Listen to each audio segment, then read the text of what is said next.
voilà, bienvenue dans la maison du Seigneur ce matin. Comment allez-vous? Je veux vous accueillir dans le nom du Seigneur. Nous sommes reconnaissants au Seigneur pour cette journée qu'il nous donne.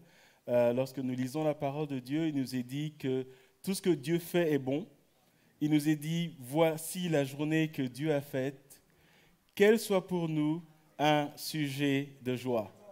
Alors, ça ne veut pas dire que notre vie est forcément rose, mais nous voulons croire qu'en Jésus-Christ, tout ce que Dieu fait pour nous est bon, et nous voulons entrer dans cette promesse de Dieu pour chacun d'entre nous. Et alors que nous nous assemblons dans sa maison ce matin, alors que d'autres nous suivent en direct et peut-être vont prendre ce culte en cours de route, nous voulons venir dans la maison de Dieu avec reconnaissance, avec action de grâce. Nous voulons nous attendre à lui, n'est-ce pas?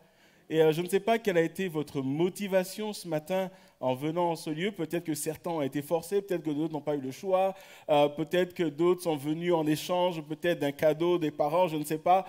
Mais alors que vous êtes là et alors que vous suivez ce culte, nous voulons prendre ce temps pour connecter avec le Dieu vivant. Amen. Et ce matin, j'aimerais commencer ce culte par la lecture de deux passages dans la parole de Dieu, deux psaumes, pas les psaumes en entier, ou plutôt le premier en entier, mais le deuxième, juste quelques versets. Je pense au psaume 117, par exemple, qui n'a que 2 versets, et qui dit ceci: « Louez l'Éternel, vous toutes les nations, célébrez-le, vous tous les peuples, car sa bonté pour nous est grande et sa fidélité dure à toujours. Louez l'Éternel. » Est-ce que ce matin, nous pouvons dire que malgré ce que nous vivons, la bonté de Dieu pour nous, elle est grande? Amen. Est-ce que nous pouvons dire que la fidélité de Dieu durera toujours, de jour en jour, de semaine en semaine? Nous pouvons compter sur la présence, sur la fidélité, nous pouvons compter sur l'amour de Dieu. Et la conclusion, tout simplement, c'est louer l'Éternel. Psaume 118, les premiers versets. Louez l'Éternel car il est bon, car sa miséricorde durera toujours. Qu'Israël dise, car sa miséricorde dure à toujours. Est-ce que nous pouvons dire ce matin, car sa miséricorde durera toujours? Non, il faut dire, car sa miséricorde durera toujours. C'est ça que j'attends. À 3, on y va. 1, 2, 3. Car sa miséricorde durera toujours. Verset 3, que la maison d'Aaron dise, car sa miséricorde durera toujours.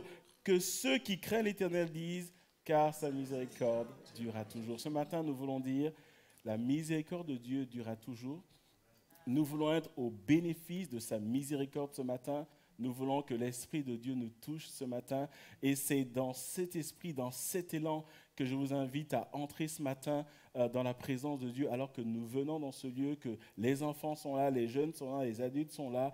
Nous voulons chacun être au bénéfice de ce que Dieu va faire ce matin par son Esprit. Et je vais vous inviter à vous lever. Nous allons ensemble commencer ce culte. Nous allons littéralement dire, Seigneur, nous sommes là pour toi ce matin. Et la louange, c'est d'abord et surtout d'élever Dieu par nos paroles, d'élever Dieu par l'expression de nos cœurs. Et du plus petit au plus grand, que ce soit les enfants, que ce soit les adultes, ensemble ce matin, louons le Seigneur. Est-ce que quelqu'un a des sujets de louange ce matin? Est-ce que quelqu'un veut dire, Seigneur, je veux te bénir. Seigneur, ta miséricorde durera toujours. Seigneur, merci pour la vie que tu me donnes. Merci pour ta fidélité. Merci pour la nourriture. Merci pour la protection. Merci pour le travail.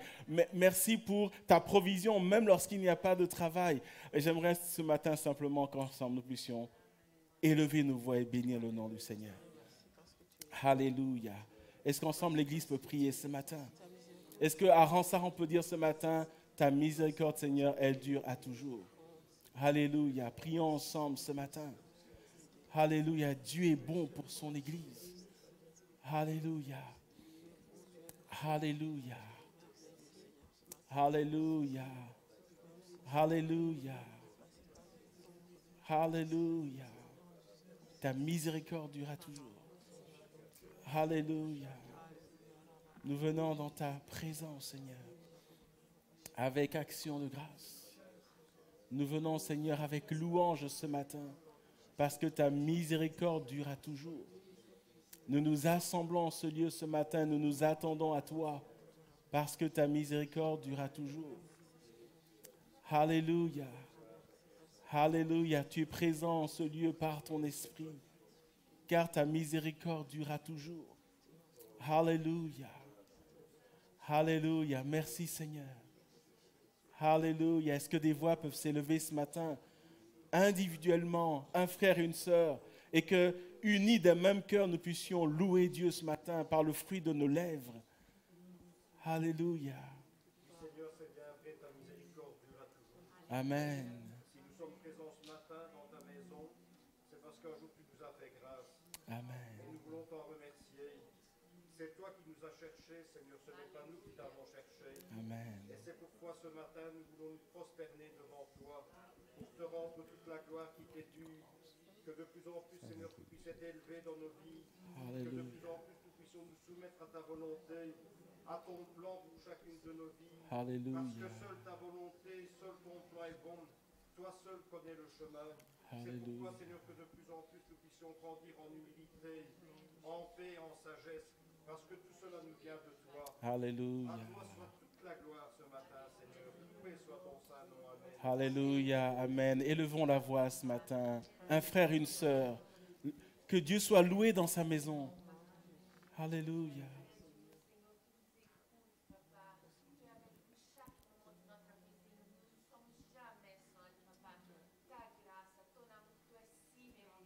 Alléluia. Oui, Seigneur.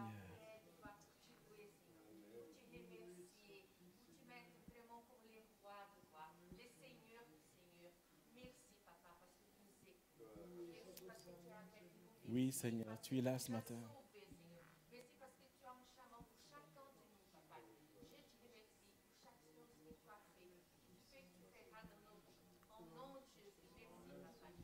Amen. Continuons à louer Dieu ce matin. Ne nous lassons pas. La louange n'est pas juste un mandat, c'est pas juste quelque chose qu'on fait et puis on continue. C'est vraiment des temps dans la présence de Dieu. Alléluia. Alléluia. Alléluia.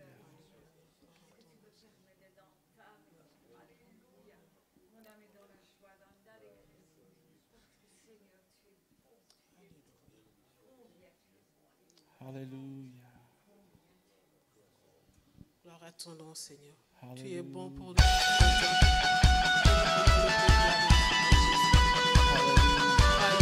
Gloire à ton nom, Seigneur. Alléluia. Nous voulons t'appeler Pas ta fait dans les mains.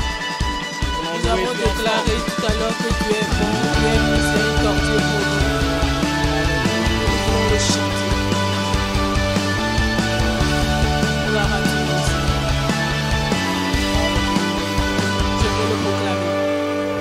Je veux le proclamer du sommet des montagnes. Ta grâce est sans limite, ta bonté sans égale, ta tendresse m'envahit, ta bonté me poursuit, ton amour m'émerveille. Et je chante car tu es bon, et je danse car tu es bon, et je crie de joie. Tu es bon pour moi. On va chanter ensemble ce matin pour notre Dieu. Alléluia, tu es bon. Parce que rien dans l'univers n'est comparable à lui. Est-ce que vous le croyez? On y va. Rien dans tout l'univers à toi ne se compare. Les océans, la terre, sont reflets de ta gloire. Dans mes plus sombres nuits, ta splendeur m'éblouit, ton amour m'émerveille. Alors chante pour lui ce matin. Je chante car tu es bon, et je danse car tu es bon, et je crie de joie. Tu es bon pour moi.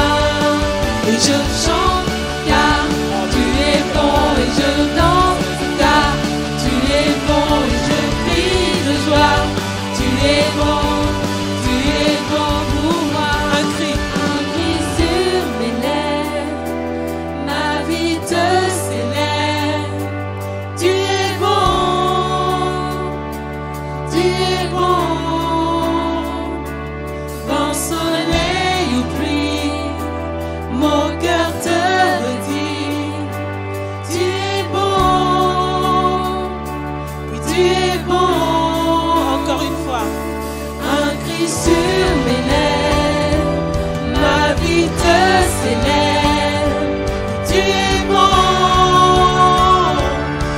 es bon. Vent, soleil ou pluie, mon cœur te redit que tu es bon. Tu es bon. Et je chante car tu es bon. Et je danse car tu es bon. Et je crie de joie. Tu es bon pour moi. Et je chante car tu es bon. Et danse car tu es bon. Et je crie de joie. Tu es bon pour moi. Alléluia. Est-ce qu'on peut acclamer notre Dieu ce matin? Il est bon pour nous. Rien dans tout l'univers n'est comparable à lui. Les océans, la terre sont reflets de ta gloire. Merci Seigneur. Et même s'il nous arrive de vivre des sombres nuits, ta splendeur Seigneur nous éblouit. Amen. Gloire à ton nom Seigneur. Est-ce qu'on peut encore acclamer notre Dieu ce matin? Merci Jésus. Alléluia. Merci Seigneur. Merci Seigneur. Tu es la source de notre joie. Alléluia. Et Seigneur, nous voulons continuer à exprimer notre amour pour notre Dieu ce matin. Il est merveilleux. Son amour pour nous est immense.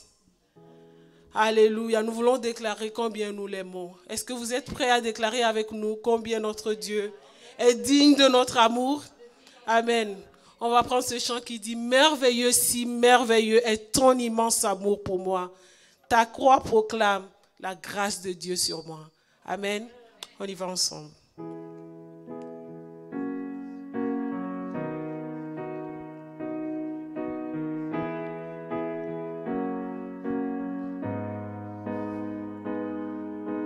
Merveilleux, si merveilleux est ton immense amour.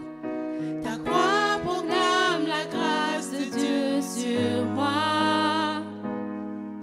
Personne n'a vu ni entendu et nul ne peut saisir combien tu es puissant et glorieux.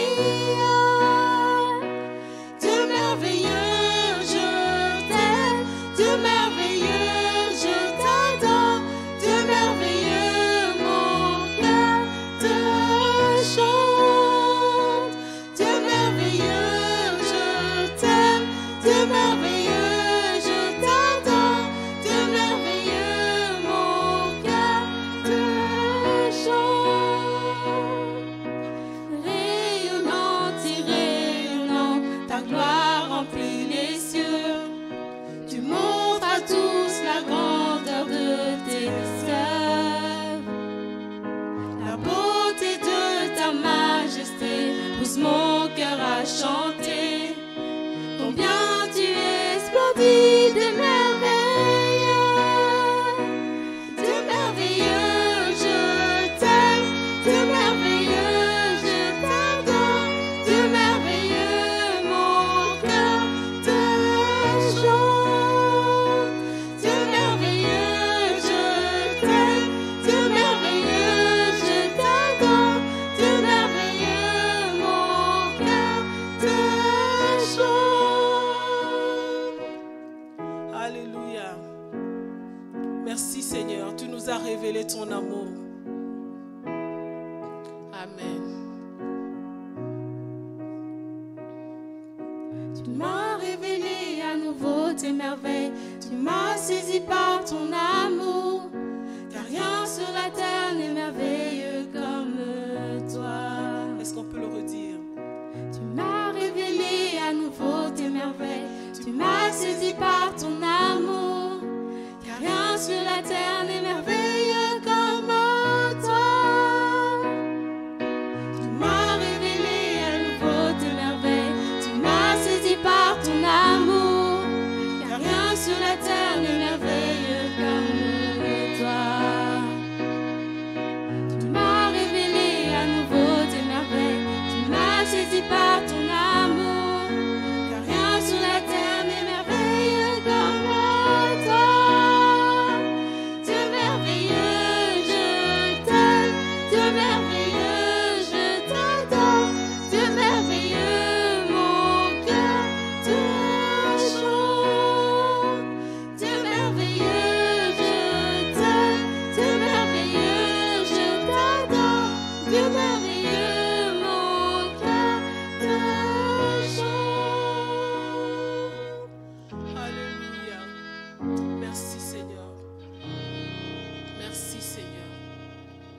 Alléluia. Est-ce qu'ensemble on peut élever nos voix pour exprimer notre amour à notre Dieu? Alors que nous n'étions pas aimables, Jésus est venu mourir à la croix pour nous. Il n'a pas regardé à notre condition, mais il a regardé juste à l'amour qu'il avait pour nous. Alors exprimons-lui notre reconnaissance ce matin. Merci Seigneur pour ce que tu as fait. Merci Seigneur pour ton amour. Merci parce que tu m'as réconcilié avec le Père. Tu as donné un sens à ma vie. Alléluia. Que ton nom soit loué, Seigneur. Gloire à ton nom, Seigneur Jésus.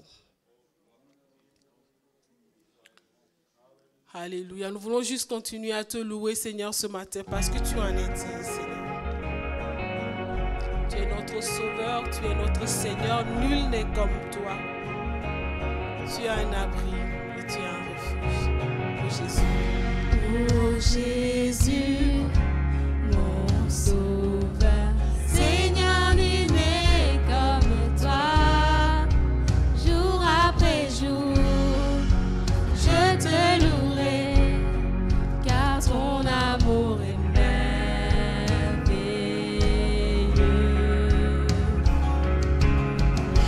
Mon abri, mon refuge, mon réconfort, mon rocher, tout ce qui vit, ce que je suis, ne cesse de t'adorer.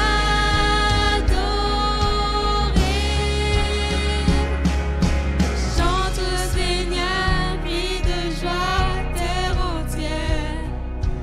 À Dieu la gloire, la puissance et l'honneur.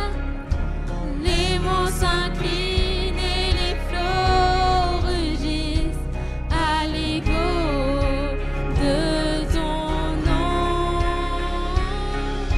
Je vois tes œuvres et mon cœur crie de joie.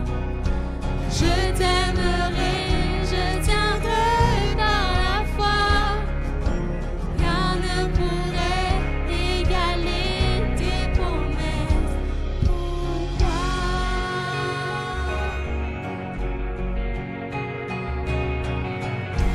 Oh Jésus, mon Sauveur. Seigneur, nul n'est comme toi. Jour après jour, je te louerai, car ton amour est merveilleux. Tu es mon abri et mon refuge.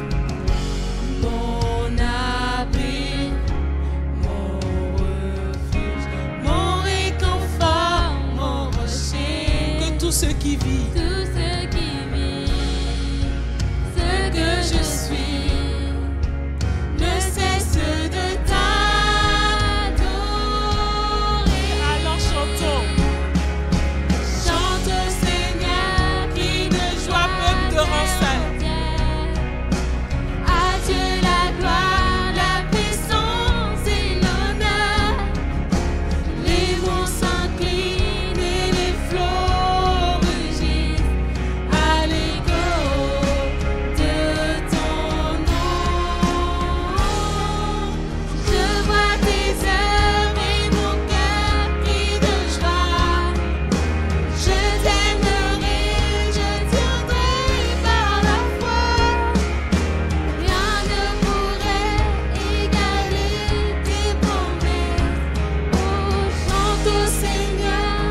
égaler tes promesses, Seigneur, dans nos vies.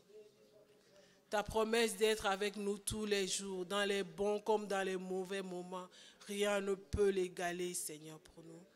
Ce matin, sois béni, Seigneur. Sois béni. Alléluia. Seigneur, ta présence dans nos vies, la puissance de ton amour que tu déploies pour nous, Seigneur, est tellement, Seigneur, grande que nous voulons de toutes nos forces te louer ce matin, t'adorer. Ton amour, ta puissance et ta présence dans ma vie me poussent à dire que tu es mon Dieu, Seigneur. Alléluia.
Alléluia.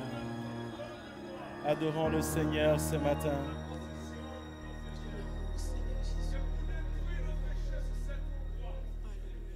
Alléluia. Alléluia. Hallelujah.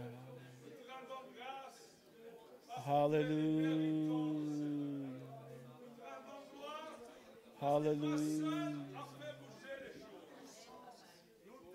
Hallelujah.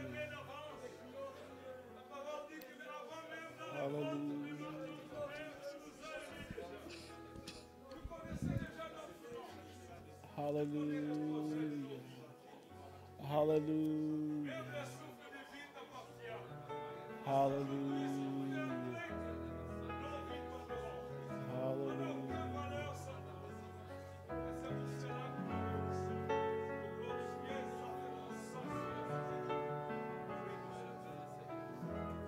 Pouvons-nous réaliser ce matin l'amour de Dieu pour chacun d'entre nous? Pouvons-nous réaliser ce matin sa présence dans nos vies au quotidien, à tout moment? Pouvons-nous réaliser ce matin l'action puissante de son esprit dans la vie de ses enfants et la puissance que Dieu déploie pour nous fortifier chaque jour? La présence de son esprit dans nos cœurs, même lorsque nous n'en rendons pas compte. Son amour pour nous nous pousse à l'adorer, à dire qu'il est notre Dieu, à dire qu'en dehors de lui, nous ne voulons adorer ni personne d'autre, ni autre chose. Ce matin, je vais inviter l'Église à juste réfléchir sur ces paroles ô combien profondes. L'amour de Dieu pour chacun. Sa présence garantie par le Saint-Esprit qui habite en nous. Et la puissance qu'il déploie. La parole de Dieu déclare, lorsque l'ennemi viendra comme un fleuve, l'Esprit de l'intérieur le mettra en fuite. Réalisons que Dieu entre dans nos circonstances, dans nos combats chaque jour et nous donne la victoire. Alléluia. Et ce matin, je veux inviter chacun à présenter sa situation en Dieu. À dire, Seigneur, entre dans mes circonstances et donne-moi la victoire. Seigneur, donne-moi de sentir ta présence de manière palpable. Aide-moi à réaliser ton amour. Alléluia, que chacun parle à Dieu ce matin. Nous voulons vivre plus de Dieu dans nos vies. Nous voulons expérimenter cette puissance, réaliser cet amour et sentir cette présence au quotidien. Que chacun remette sa vie entre les mains du Seigneur alors que nous sommes dans sa présence ce matin. Alléluia. Parlons-lui ce matin alors que nous sommes dans sa présence et que son esprit est là. Son esprit est là pour bénir, pour fortifier, pour renouveler, pour diriger, pour restaurer, pour consoler. Alléluia. Alléluia.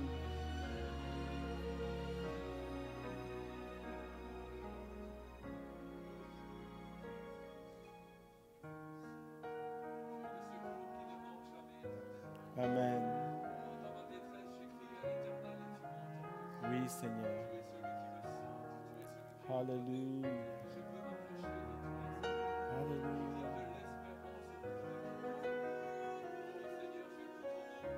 Alléluia. Alléluia, Jésus. Oui, Seigneur. Alléluia.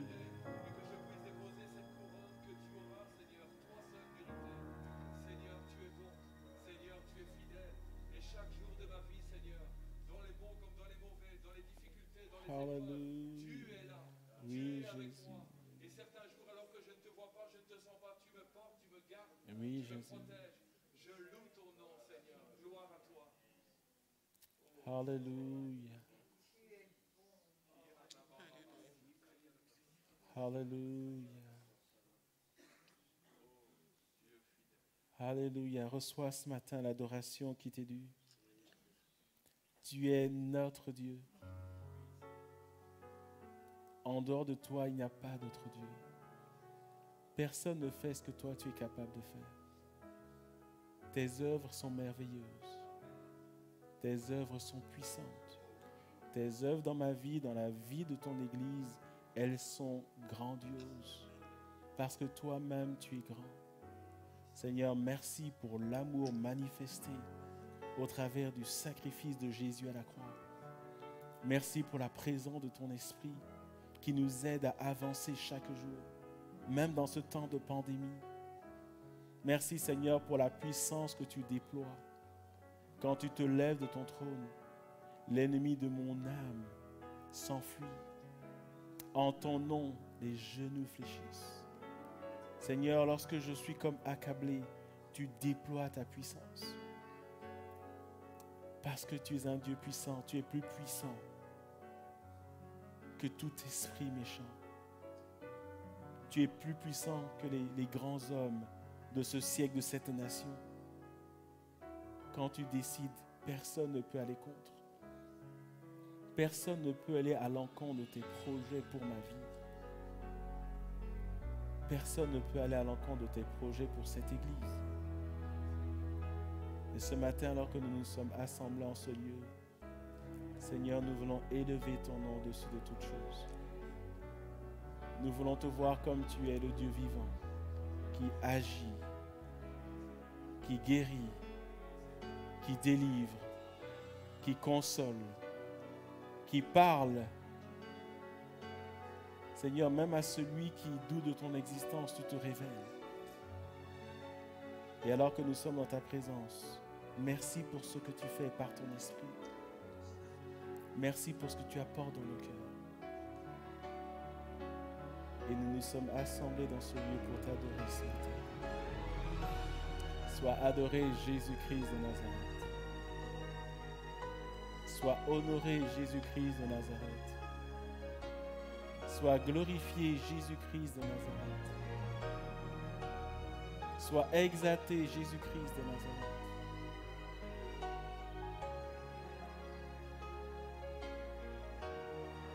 Merci parce que c'est toi qui écoutes tes prières. Merci pour ceux qui sont en ce lieu, ceux qui suivent en direct, ceux qui vont suivre en différé. Merci pour ce que tu fais. Et nous voulons te rendre toute la gloire dans le nom de Jésus. Amen.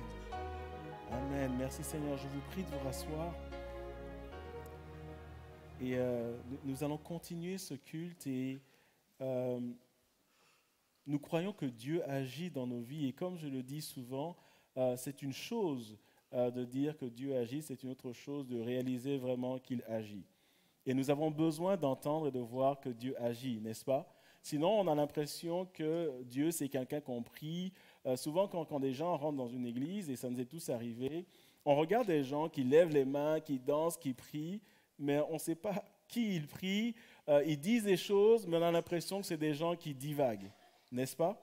Et les témoignages sont là pour nous dire que Dieu agit. Amen. Et il est important, et c'est essentiel que dans l'église, nous puissions écouter des témoignages parce que Dieu agit vraiment. C'est une chose de le dire, c'est une autre chose de le vivre, n'est-ce pas? Et ce matin, alors que nous continuons ce culte et nous voulons vraiment être au bénéfice de la grâce de Dieu, j'aimerais que nous puissions écouter un témoignage. Et je vais inviter notre sœur Hélène à s'approcher. Je vais te demander de prendre le micro qui est juste là. Et pendant qu'elle s'approche, juste un peu parler d'Hélène. En fait, Hélène, il est possible que vous ne la connaissiez pas parce que ça fait 2 ans, je crois, qu'elle a commencé à venir et elle est tombée en plein dans la pandémie. Et la première fois que j'ai entendu parler d'Hélène, on m'a juste envoyé un message en me disant il y a une sœur qui nous suit par Facebook, elle s'appelle Hélène, elle souhaiterait venir à l'église, mais en fait, elle a un sujet de prière. Et la première fois que j'ai entendu parler d'elle, c'était pour qu'on prie pour elle. Elle va vous expliquer pourquoi notre sœur avait besoin de la prière parce qu'elle était atteinte d'une tumeur grave. Et au cours de ces 2 dernières années, vous avez peut-être vu quelques dimanches. En fait, quand elle va bien, elle vient. Et quand elle ne va pas bien, évidemment, elle reste à la maison. Et que ce soit moi ou plusieurs frères, on a, au cours de ces 2 années, on n'a fait que prier pour elle. En fait, chaque fois qu'on lui envoie un message, comment vas-tu? Elle nous donne un rapport médical et on prie pour elle. Et nous prions parce que nous croyons que Dieu guérit les malades. Amen. Et ce matin, nous voulons juste écouter et rendre gloire à Dieu de ce qu'il a fait dans sa vie. Tu peux t'approcher? Moi, tu prends le micro, s'il te plaît. Voilà, attends. Je vais t'aider à l'allumer. Tu dois... C'est le numéro 3. Tu l'allumes par le bout. Voilà, tu appuies très fort de toutes tes forces sur le bouton rouge en bas. Voilà, toutes tes forces. Tu mets tout ton petit déjeuner dedans. Non, attends, je vais t'aider. Voilà. Et voilà. Tu veux bien te mettre là, s'il te plaît? Bonjour, frères et sœurs. Donc, je pense que c'est mieux si tu enlèves ton masque. Ouais. Sinon, ça va. Voilà. Donc, bonjour. Au mois d'avril 2020, donc tout au début de la pandémie, on m'a diagnostiqué Bon, en effet, les médecins n'étaient pas d'accord. Donc, on m'a opéré. Et après la chirurgie, j'ai su que j'avais une tumeur, mais ça s'appelle une tumeur desmoïde. Elle se comporte comme un cancer. Il n'y a pas de métastase, mais on ne doit jamais l'opérer, parce que si on les touche, ele grandit de plus en plus. Et suite à cette erreur médicale, au milieu de la pandémie, on m'a opéré. On a retiré une tumeur d'intestin de plus de 7 cm par 7 cm. On m'a retiré 10 cm de mon intestin aussi. Et donc, à partir de ça, donc, première, je suis sortie de l'hôpital vite à cause du Covid. J'ai eu une infection hospitalière, j'ai dû retourner à l'hôpital.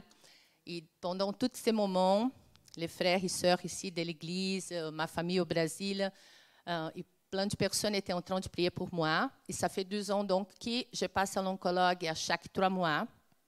J'ai refait un IRM, j'ai fait une prise de sang. Parce que quand on touche à l'intestin, on touche à toute la partie qui nous tient bien à notre immunité.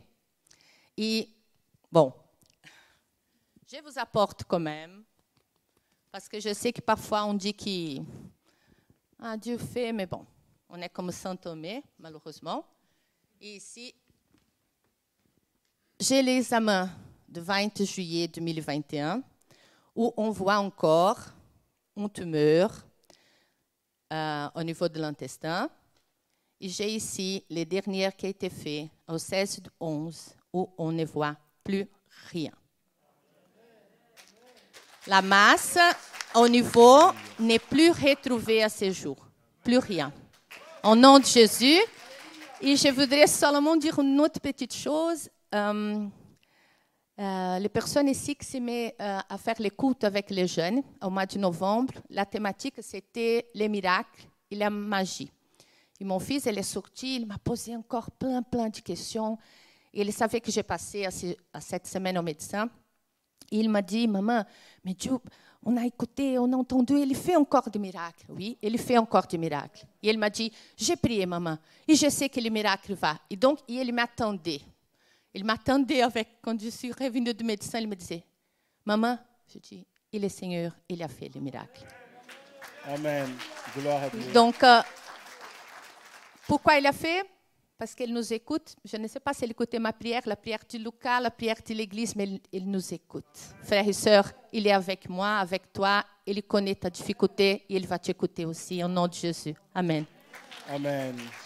Amen.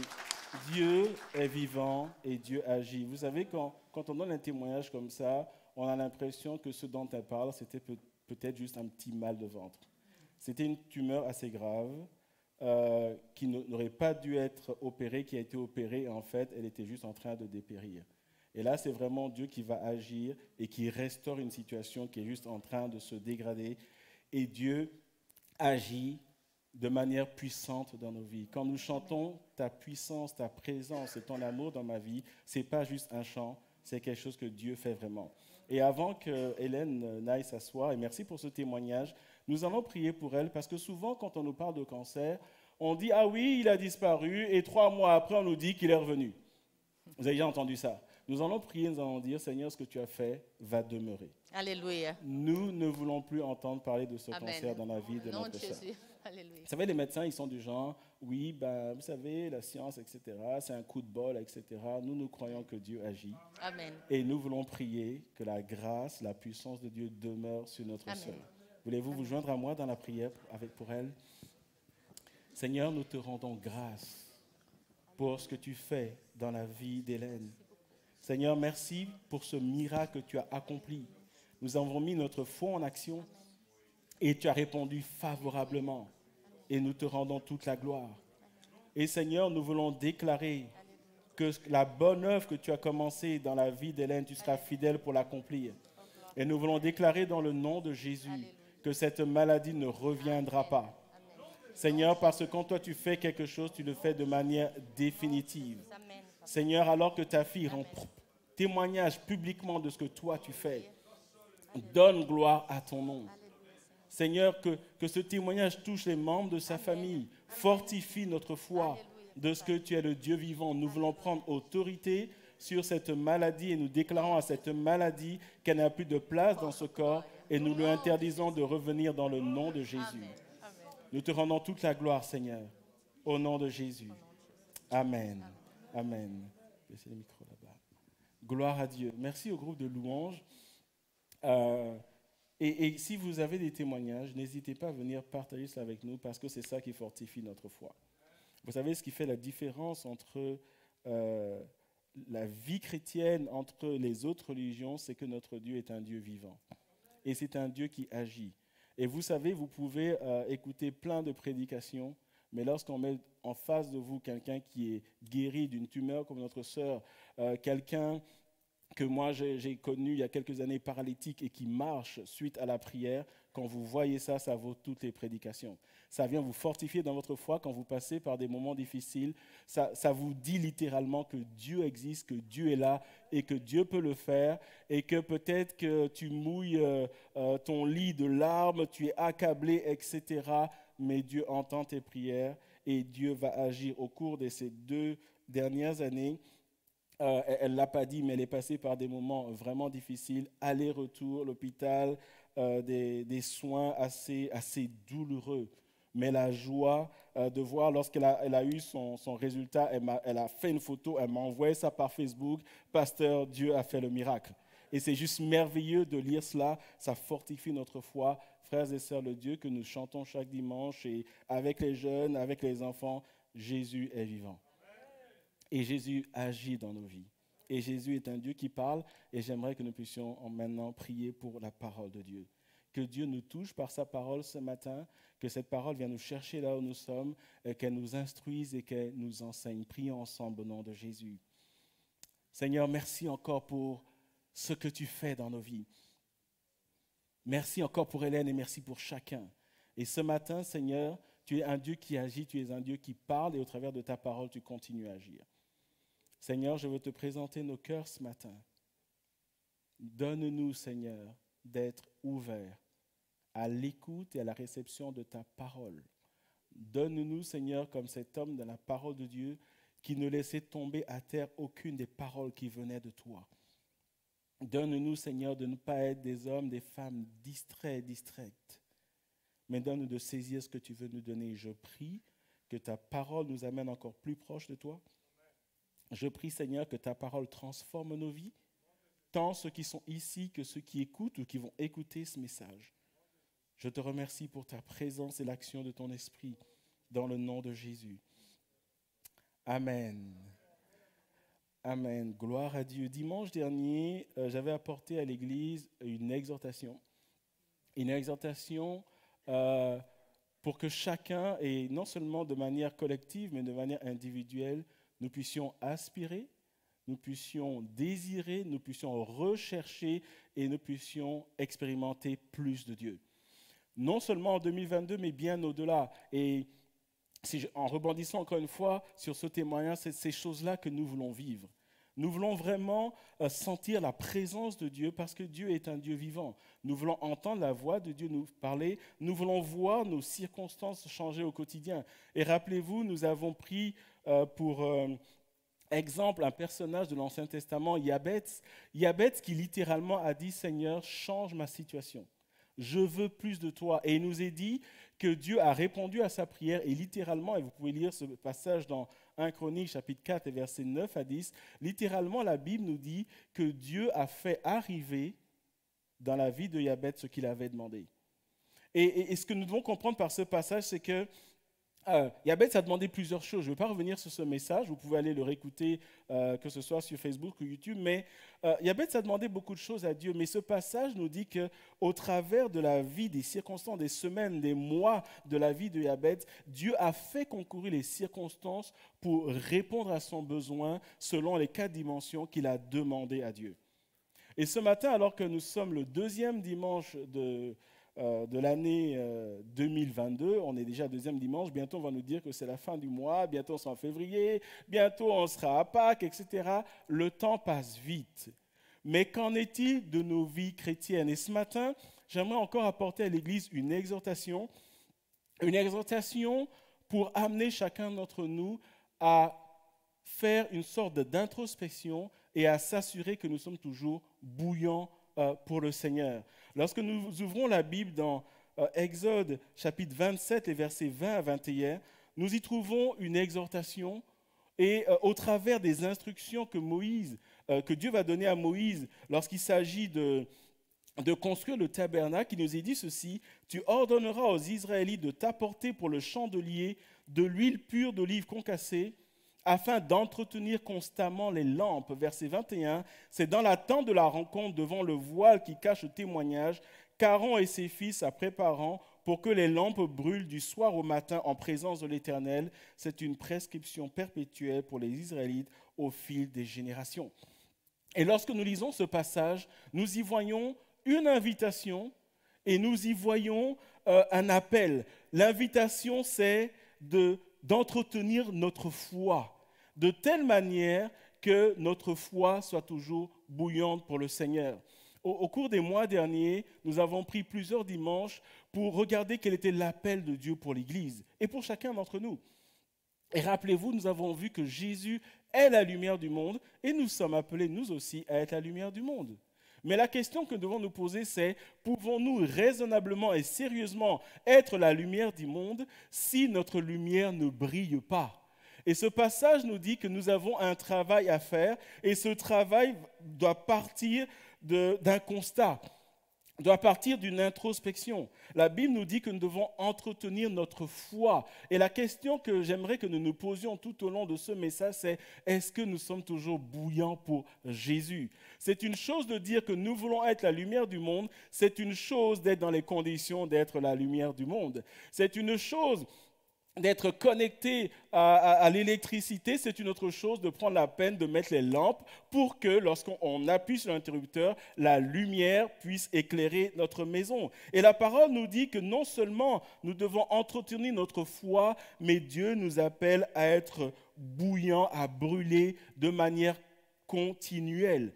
Et ce matin, la question c'est: où en est ta foi? Et pour 2022 et au-delà, l'exhortation que j'aimerais apporter à l'Église, c'est: sois bouillant pour Jésus. Sois continuellement bouillant pour Jésus-Christ de Nazareth. Et la parole de Dieu nous apporte cette exhortation sous forme d'un constat et de manière assez surprenante, ce constat part d'un reproche. Et ce reproche, c'est Jésus lui-même qui le fait. Et ce reproche va m'amener à intituler le message de ce matin: reviens à ton premier amour. Nous sommes dans Apocalypse chapitre 2, le verset 4. Et c'est Jésus qui se révèle à l'apôtre Jean, celui de Patmos, donc livre d'Apocalypse, Apocalypse qui signifie révélation. Et Jésus s'adresse à une église, et nous allons voir laquelle dans quelques instants, et il dit ceci: mais ce que j'ai contre toi. J'ai quelque chose contre toi. Dieu s'adresse à l'Église et s'adresse à des chrétiens de l'époque d'Éphèse, mais nous allons voir que cette parole peut être nôtre ce matin. Mais ce que j'ai contre toi, ce que je retiens contre toi, un point sur lequel je ne suis pas content, c'est que tu as abandonné ton premier amour. Et nous allons voir ce que ça veut dire abandonner son premier amour, alors que nous désirons plus de Dieu. Le point de départ, nous allons le voir, c'est de revenir à notre premier amour. Et nous allons voir que c'est quelque chose que nous faisons même dans nos vies de tous les jours. Mais ce matin, c'est tellement important de voir que lorsque Jésus s'adresse à son Église, Jésus met le point sur quelque chose où il dit « Je ne suis pas content. Moi, ton Seigneur, je ne suis pas content. » Et Jésus exprime clairement son mécontentement. Il dit « J'ai mis le doigt sur le problème. Tu as abandonné ton premier amour. »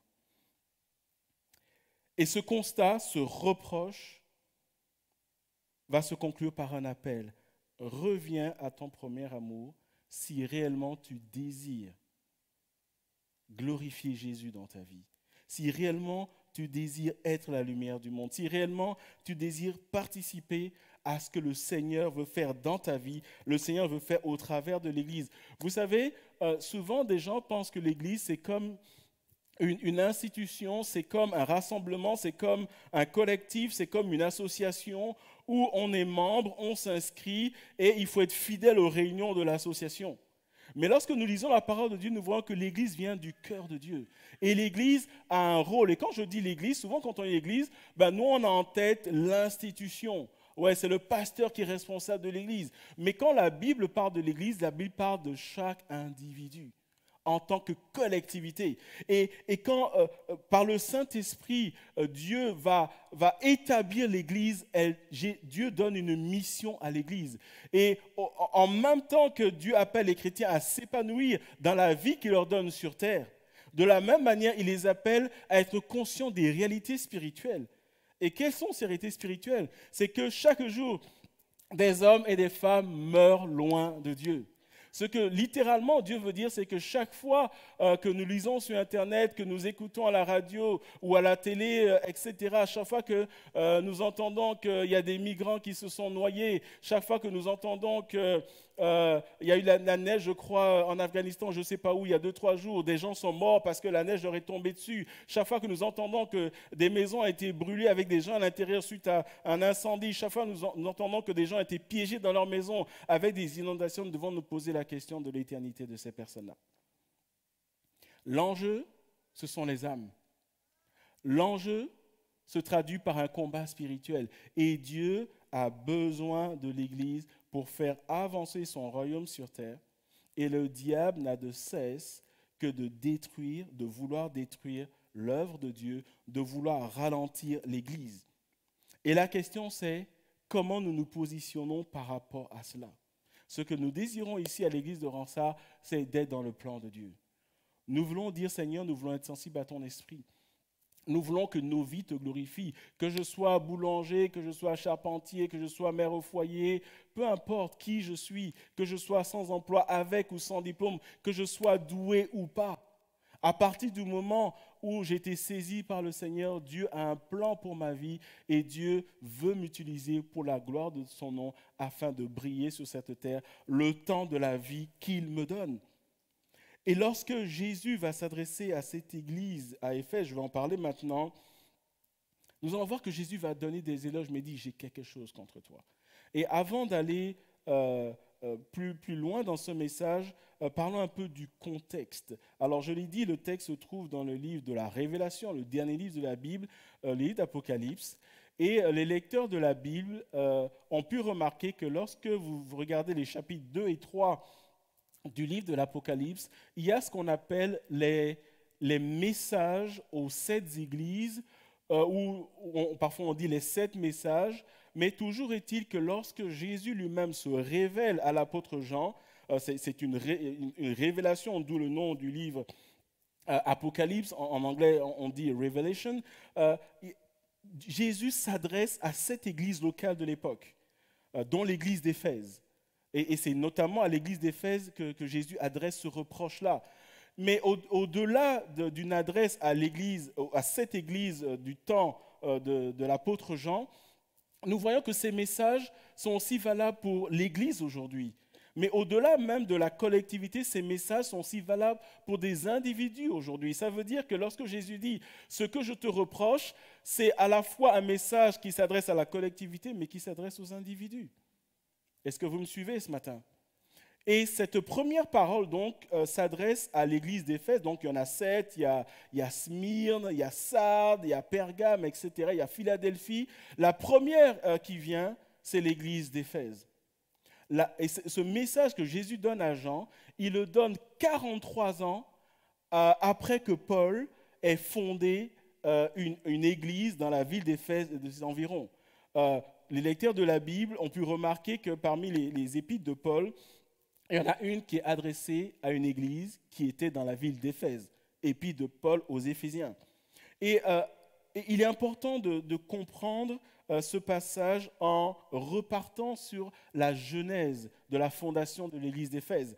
Lorsque nous lisons Actes chapitre 19, versets 10 à 12, nous y voyons que c'est Paul qui a fondé, en tant que serviteur de Dieu, en tant qu'homme de Dieu, qui a fondé cette église dans cette ville d'Éphèse. À l'époque, une ville grandiose qui abritait le temple d'une déesse romaine, la déesse Diane. C'était une ville c'était un port, un carrefour. J'ai déjà eu l'occasion de parler de cela. Mais regardons ensemble comment cette église a été fondée. Actes chapitre 19, versets 10 à 12. Cela dura 2 ans, le fait que Paul ait enseigné aux chrétiens qui étaient convertis à l'époque. Cela dura 2 ans, si bien que tous les habitants de l'Asie, juifs et non-juifs, entendirent la parole du Seigneur. Verset 11. Dieu faisait des miracles extraordinaires par l'intermédiaire de Paul, au point qu'on appliquait sur les malades des linges ou des mouchoirs qui avaient touché son corps. Les maladies les quittaient et les esprits mauvais sortaient d'eux. Waouh! Cette église a été fondée par la puissance du Saint-Esprit. Et ce que je veux dire maintenant n'est pas vraiment dans le message de ce matin, mes frères et sœurs, aspirons à ces choses. Parce que ces choses font partie du standard de l'Église. Quand je lis par exemple que Dieu faisait des miracles extraordinaires, je ne sais pas pour vous, mais pour moi, un miracle est déjà extraordinaire. Mais lorsque la Bible dit que Dieu faisait des miracles extraordinaires, ça veut dire que Dieu a tapé très fort. Dieu a dit, je suis Dieu. Je fais des choses qu'aucun homme ne peut faire. Je fais des choses grandioses. Et l'Église, et la Bible dit que toute la région a été impactée, les Juifs comme les non-Juifs, les gens qui n'y croyaient pas, les gens qui disaient « ouais, non, Dieu n'existe pas, Paul, tu délires, tu apportes une nouvelle religion », ceux qui avaient le cœur endurci, comme aujourd'hui, peut-être en 2022, où on se dit « ouais, c'est des bêtises que vous faites les dimanches, vous priez à un Dieu qui n'existe pas, il n'y a rien qui se passe dans vos vies ». On avait les Juifs, les non-Juifs, mais la Bible dit que c'était tellement puissant que tout le monde a entendu parler de cela. Et l'église d'Éphèse a été fondée par la puissance du Saint-Esprit. Et c'est comme ça que l'église a commencé. Et puis il y a eu des responsables, il y a eu des pasteurs, etc. au sein de cette église. Des gens qui étaient dans l'occultisme ont abandonné l'occultisme. Certains qui étaient dans la magie sont venus brûler ce qu'ils faisaient parce qu'ils ont été touchés par la puissance de Dieu. Ils ont compris que les esprits qu'ils invoquaient, comme encore aujourd'hui en 2022, il y a des gens qui invoquent les esprits, ils ont compris que tout cela les amenait tout droit en enfer, mais qu'il n'y avait qu'un seul Dieu, le Dieu créateur, le Père de Jésus-Christ. Et c'est comme ça que l'Église a été fondée. Et plus tard, Paul a écrit une lettre à l'Église pour les fortifier. C'est ce qu'on appelle l'épître de Paul aux Éphésiens. Et si vous voulez savoir ce qu'est la vie chrétienne, je vous invite à lire l'épître de Paul aux Éphésiens, parce que dans cette épître, on nous parle de l'identité. Si quelqu'un veut savoir c'est quoi être chrétien, je vous invite à lire cela. C'est quoi l'œuvre de la croix? Tout est écrit. Paul explique l'identité du chrétien, il explique la puissance de la croix et il va donner des exemples très pratiques de comment on vit une vie spirituelle. Il va donner des exemples pratiques de ce qu'est le combat spirituel. C'est dans l'épître de Paul aux Éphésiens qu'on nous parle de l'armure du chrétien, dans le chapitre 6. On nous parle de notre victoire sur le diable et les démons. On nous parle de comment nous devons vivre mari, femme, les enfants, dans l'église. Tout est admirablement décrit. Si vous voulez comprendre la vie chrétienne, je vous invite à aller lire l'épître de Paul aux Éphésiens. Paul écrit donc sa lettre, il fonde l'église, il écrit sa lettre, et 43 ans après, Jean est surnaturellement visité par Dieu. Et Jésus glorifié lui parle. Et Jésus lui dit, je te donne un message pour l'église d'Éphèse. Et littéralement, ce message était appelé à être lu publiquement. C'est vraiment le style où, dimanche matin, la révélation de Jésus pour l'Église, et Jésus va apporter une parole. Et cette lettre, ce message s'étend sur plusieurs versets, et tout au début, Jésus fait des éloges. Apocalypse chapitre 2, versets 2 à 3, Jésus dit « Je connais tes œuvres, ton travail et ta persévérance. Je sais que tu ne peux pas supporter les méchants. Tu as mis à l'épreuve ceux qui se prétendent apôtres sans l'être, et tu les as trouvés menteurs. Oui, tu as eu de la persévérance, tu as souffert à cause de mon nom, et tu ne t'es pas lassé. » Le début du message est un message d'éloge. Littéralement, Jésus dit « J'ai vu comment tu m'as servi. J'ai vu ton implication dans l'Église. J'ai vu ton travail, j'ai vu ta persévérance, j'ai vu comment tu étais fidèle dans la dîme et les offrandes, j'ai vu ton zèle, etc. Tu as aimé la doctrine, tu as identifié les faux prophètes, les faux apôtres, etc. Même quand c'était compliqué, même quand on se moquait de ta foi, tu as tenu bon, jusque-là, tout va bien. » Et quand nous continuons, le verset 4, alors que Jésus dit « le passé a été glorieux », il dit que le présent est moins glorieux. Mais ce que j'ai contre toi. Moi, ton Seigneur, c'est Jésus évidemment qui parle, moi, ton Seigneur, je paraphrase, moi, ton Seigneur, je ne suis pas content. Ça ne passe pas. Ce n'est pas acceptable. Et ce que j'ai contre toi, je te le dis, tu as abandonné ton premier amour. Qu'est-ce que le Seigneur a voulu dire? Et c'est d'autant plus frappant que quand on lit les versets précédents, on dit, mais on aimerait être comme eux. Persévérance, fidélité, discernement des faux prophètes, même sous la persécution, on tient bon. Et on a envie de dire, mais Seigneur, qu'est-ce que tu veux de plus? Nous, ça nous va. Quand nous lisons les versets 2 à 3, c'est top pour nous. Nous, c'est OK. Ça, c'est la vie chrétienne. Mais Jésus, comme disent les jeunes, il va casser l'ambiance. Mais ce que j'ai contre toi, c'est que tu as abandonné ton premier amour. Et remarquons le côté où Jésus va vraiment direct. Il ne dit pas ce que j'ai contre vous, comme ça certains vont dire oui, mais c'est toi, c'est pas moi. Jésus va vraiment direct ce que j'ai contre toi. Il s'adresse aux chrétiens, il s'adresse à ses enfants, il dit, j'ai identifié des choses qui ne me vont pas, tu as abandonné ton premier amour. Que veut dire abandonner son premier amour? Le mot qui est traduit en français par abandonner, c'est l'idée d'un divorce. Littéralement, Jésus, quelque part, il dit, tu ne m'aimes plus comme au début. C'est ça que ça veut dire littéralement. C'est l'idée de laisser, c'est l'idée de partir, c'est l'idée volontairement de lâcher la main du Seigneur, c'est l'idée d'avoir d'autres centres d'intérêt. Tu as abandonné ton premier amour. Remarquez encore que Jésus ne dit pas tu as perdu ton premier amour, mais il dit tu as abandonné. Quelle est la différence entre perdre et abandonner? Normalement, quand vous perdez quelque chose, c'est de manière involontaire. Si vous perdez volontairement, vous ne l'avez pas perdu. Vous avez fait exprès de le perdre. D'accord? La perte suppose que c'est involontaire. Mais l'abandon suppose que c'est un acte volontaire. Et donc Jésus dit, non seulement j'ai ça contre toi, mais ce sur quoi je mets le doigt, c'est quelque chose que tu as laissé faire. C'est quelque chose qui a coulé. Tu l'as vu, mais tu as laissé faire. Mais ce que j'ai contre toi, c'est que tu as abandonné ton premier amour. Et j'aimerais partager avec vous une illustration que j'ai entendue il y a quelques années, lorsque un prédicateur il commentait ce verset dans Apocalypse. Et c'est une illustration que j'ai beaucoup aimée. Et l'illustration, elle est la suivante. C'est l'histoire d'un couple, une famille normale, papa, maman, les enfants, on a une maison, on travaille, quelques années de mariage, tout va bien, etc. Et un matin, samedi matin, le mari fait la grasse matinée, il se réveille, les enfants sont dans leurs activités, etc. Il descend au salon et il regarde sa femme là et il voit une scène bizarre. Il voit en plein jour, donc c'est le matin, en plein jour, il y a le soleil qui rentre dans la maison, il voit sa femme qui prend une torche et qui se met à chercher quelque chose en plein jour. Alors là, il dit, mais qu'est-ce qui lui arrive?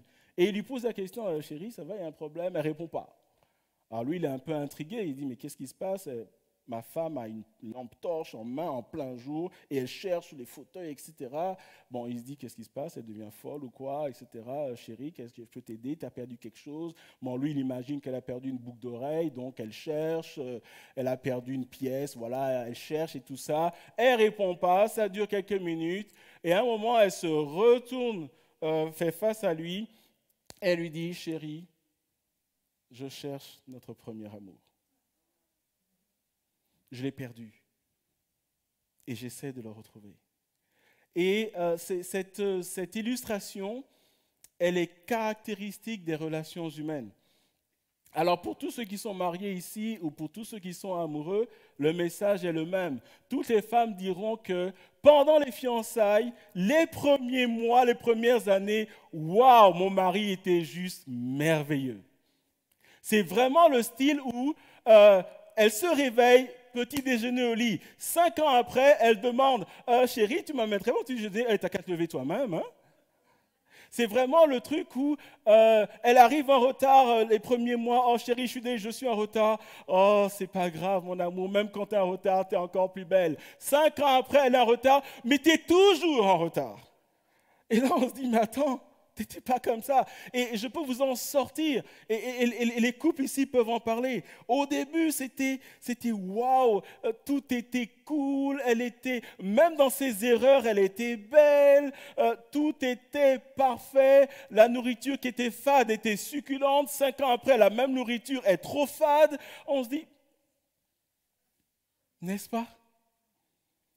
Au début, surtout pendant les fiançailles, surtout les hommes, on est prêt à soulever des montagnes. On est très poète. Je me rappelle de cette phrase que j'ai lue. Je me suis dit, lui, il doit être vraiment amoureux. J'ai lu une phrase où le gars, il dit à sa dulcinée, un océan d'encre et une mer de papier ne suffiront pas pour t'écrire que je t'aime. Waouh! Le gars, c'était un poète. J'aurais aimé aller fouiller dans sa vie pour voir ce qui est devenu 5 ans après. S'il est toujours aussi poète, à mon avis, ça m'étonnerait. Mais en réalité, ça reflète tellement nos vies, nos relations, en particulier les couples, où au début, c'est tout feu, tout flamme. Combien de fois en tant que pasteur où j'ai eu à recevoir avec mon épouse des couples en difficulté, c'est presque une récurrente. Quand on arrive à essayer de comprendre où est le problème, il y a toujours le avant et le après, au début et après quelques années. Et on se rend compte qu'en réalité, au début, il y a ce feu qui est là. Mais quand le temps passe, on se laisse aller. On prend les choses pour acquises. On laisse couler. On ne fait plus attention. On n'a plus nos yeux sur l'autre. Alors que l'autre avant, c'était le centre de nos vies, c'est devenu un décor dans la maison. C'est devenu fais-moi ci, fais-moi ça, t'as pas fait ci, je ne suis pas content, etc. Même la manière de parler change. N'est-ce pas? Ça nous parle ce matin? Et Jésus va utiliser cette illustration pour dire qu'au début, tu étais tout feu, tout flamme pour moi. Au début, il y avait cette passion pour le Seigneur. Au début, il y avait ce désir où on vient dans la maison du Seigneur. En 2022, c'est le culte est à 10h, on est là à 9h50. Aujourd'hui, il est 10h, ouais, on y va? Bon, j'ai pas envie. On était fidèles dans les dîmes et offrandes. Aujourd'hui, c'est, ouais, mais après tout, non. Non. La vie coûte de plus en plus cher, non. Avant, c'était, pendant le message, on est là, on écoute. Maintenant, on s'envoie des textos, on rigole, on fait des blagues pendant le culte, on regarde sa montre, ouais, que ça passe vite. Avant, on prenait le temps, à la fin du culte, de parler avec des frères et sœurs. Maintenant, le culte est fini, on rentre à la maison, on passe à autre chose. Avant, on relisait le message, on priait par rapport à ça. Seigneur, qu'est-ce que tu attends de moi? Maintenant, on n'a plus le temps pour le Seigneur. Avant, on priait, Seigneur, donne-moi un mari, donne-moi une femme. Dieu vous donne un mari et une femme. Maintenant, on n'a plus le temps de prier Dieu en famille. Avant, c'était, je lis la Bible tous les jours. Maintenant, c'est, ah ouais, c'est vrai, il faut lire la Bible. Et Jésus dit, qu'est-ce qui t'est arrivé? Jésus dit, il est là le problème. Ce que j'ai contre toi, c'est que tu as abandonné ton premier amour. Et remarquez avec moi que dans le processus, Jésus ne dit pas « les chrétiens d'Éphèse se sont rendus compte qu'ils ont abandonné leur premier amour ». Pour eux, tout va bien. Vous me suivez? C'est Jésus qui met le doigt dessus, qui dit « mais vous n'y êtes pas du tout ». Et ça me fait penser à un passage dans la Bible, dans Juges, chapitre 16, verset 20, qui nous parle d'une histoire bien connue. Depuis l'école dimanche, on raconte ces histoires, on a vu des films dessus, Samson et Delilah. On a tous au moins vu un film là-dessus, un dessin animé. On nous l'a raconté à l'école biblique. Même ceux qui ne fréquentent pas l'église ont entendu parler de cette histoire, n'est-ce pas? Alors, je ne vais pas vous refaire toute l'histoire, mais vous rappelez que Samson, dès le ventre de sa mère, a été consacré à Dieu. Et cette consécration s'est exprimée par le fait qu'il avait une force phénoménale sous l'onction du Saint-Esprit. Et de manière physique, c'était lié à la longueur de ses cheveux. Et Samson a commencé à déraper, mais déraper gravement, en particulier dans l'immoralité. Au point où on se dit, mais comment quelqu'un qui a été consacré à Dieu peut vivre dans une telle bassesse immorale? Et il s'est entiché à un moment donné d'une femme, Delilah, qui à un moment l'a trahi, mais qui l'enivrait de ses amours, etc. C'était vraiment la plus belle de toutes, etc. Et elle voulait, payée par les Philistins, elle voulait que Samson lui livre son secret. Alors, il y a eu 3 tentatives, la 3e était la bonne. Premièrement, il la balade un peu, elle lui tend un piège, ça ne marche pas, rebelote. Entre ceci dit, entre parenthèses, on se dit, mais pourquoi la première fois qu'elle a trahi, il lui fait encore confiance? Là, on voit vraiment qu'il était complètement parti, le gars. Et la 3e fois, il lui dit son secret, cette fois-ci, il dit la vérité. Et nous lisons ceci, elle dit alors lui il s'endort du sommeil du juste. Les Philistins sont sur toi, Samson. Il se réveilla et dit, lisons ce qu'il dit. Je mentirai comme les autres fois, je me dégagerai. En d'autres termes, il est blasé. Pour ceux qui conduisent, qui savent conduire, on appelle ça cruise control. Il est en mode automatique. Il est habitué au chant de l'église. Il connaît le programme de l'église. Quand on donne le thème d'un message, il sait quel verset on va dire. La parole ne le touche plus. Oui, il faut toujours prier. Oui, il faut lire la Bible. Oui, etc. Oui, la Sainte Seine. Etc. Le gars, il est blasé. Il est sur ses acquis. Il ne se pose plus de questions. Il dit, je mentirai comme les autres fois, je me dégagerai. Et la Bible nous rappelle, il ne savait pas, il ne s'est pas rendu compte, il n'a même pas percuté que Dieu s'était retiré de lui. Et lorsque Jésus est celui qui initie ce reproche, il sous-entend que les chrétiens de la vie d'Éphèse sont blasés. Ils sont en cruise control. Ils savent tout. Il n'y a plus rien qui se passe dans leur vie, mais ils croient qu'ils sont au top. Et c'est là où Jésus dit, j'ai ça contre toi, tu as abandonné ton premier amour. Est-ce que vous me suivez ce matin? Ce matin, j'aimerais attirer l'attention de l'Église sur le danger de vivre une vie chrétienne en mode cruise control. C'est la pire des choses qui peut arriver parce qu'on se retrouve dans la situation de Samson où on croit qu'on a les plus belles prières, on croit qu'on est le meilleur chrétien, on croit que tout va bien, mais en réalité, on est complètement largué. Quand on est plus sensible au Saint-Esprit, quand la parole est prêchée, ça ne nous parle plus, il faut que quelque chose s'allume dans nos têtes. Nous, aujourd'hui, quand on n'est plus touché par la parole, on dit le prédicateur, il est nul. Franck parle trop longtemps, j'aime pas son style de prédication. Et nous, on est vraiment là, on catégorise les prédicateurs et quand on s'ennuie, on envoie des textos, on rigole, on fait des blagues pendant le culte. Mais ce qu'on ne comprend pas, c'est que même si Franck est le plus nul des prédicateurs, à partir du moment où il dit des choses dans la Bible, je dois pouvoir être touché, ne serait-ce qu'une fois dans l'année. Mais quand je ne suis pas touché une fois dans l'année, ce n'est pas la nullité de Franck qui est en jeu, c'est l'état de mon cœur. Est-ce que vous me suivez ce matin? C'est dangereux de marcher, de vivre une vie chrétienne mode cruise control. Jésus fait les éloges, mais il fait un reproche qui va quelque part tout balayer. Mais parce que Dieu est un Dieu de grâce, il n'est pas là pour casser les gens. Il y a des églises où on enseigne que Dieu, c'est quelqu'un de nerveux et que quand tu pèches, il te coupe la tête et on n'en parle plus. Mais ce n'est pas le Dieu qui est révélé dans la Bible, ce n'est pas le Père de Jésus-Christ. Le Père de Jésus-Christ, il met le doigt sur ce qui ne va pas et il te montre le chemin de la repentance. Et c'est ce que Jésus fait lorsqu'il donne ce message. Il dit, oui, ton passé était glorieux, mais là, ta lumière est en train de pâlir. Tu as l'électricité, on met l'ampoule, mais la lueur est tellement faible que même quand on est en dessous de l'ampoule, on ne voit pas ses pieds. Le verset 5 va dire, « Souviens-toi donc d'où tu es tombé, repens-toi et pratique tes premières œuvres. » 3 points dans cette exhortation. Le premier point, souviens-toi donc d'où tu es tombé. Lorsque Jésus nous interpelle en nous disant ça ne va pas dans ta vie, la première chose à faire, à l'invitation du Seigneur, c'est un travail d'introspection. Souviens-toi donc d'où tu es tombé. C'est un travail d'introspection, j'aime beaucoup cette expression qui dit « tu vas t'asseoir avec toi-même ». Tu fais le point sur ta vie. À un moment, tu réfléchis parce que tu as un cerveau.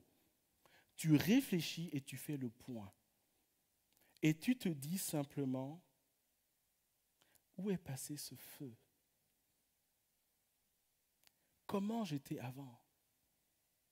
Et je vous invite ce matin, quand vous avez donné votre vie au Seigneur, vous étiez comment?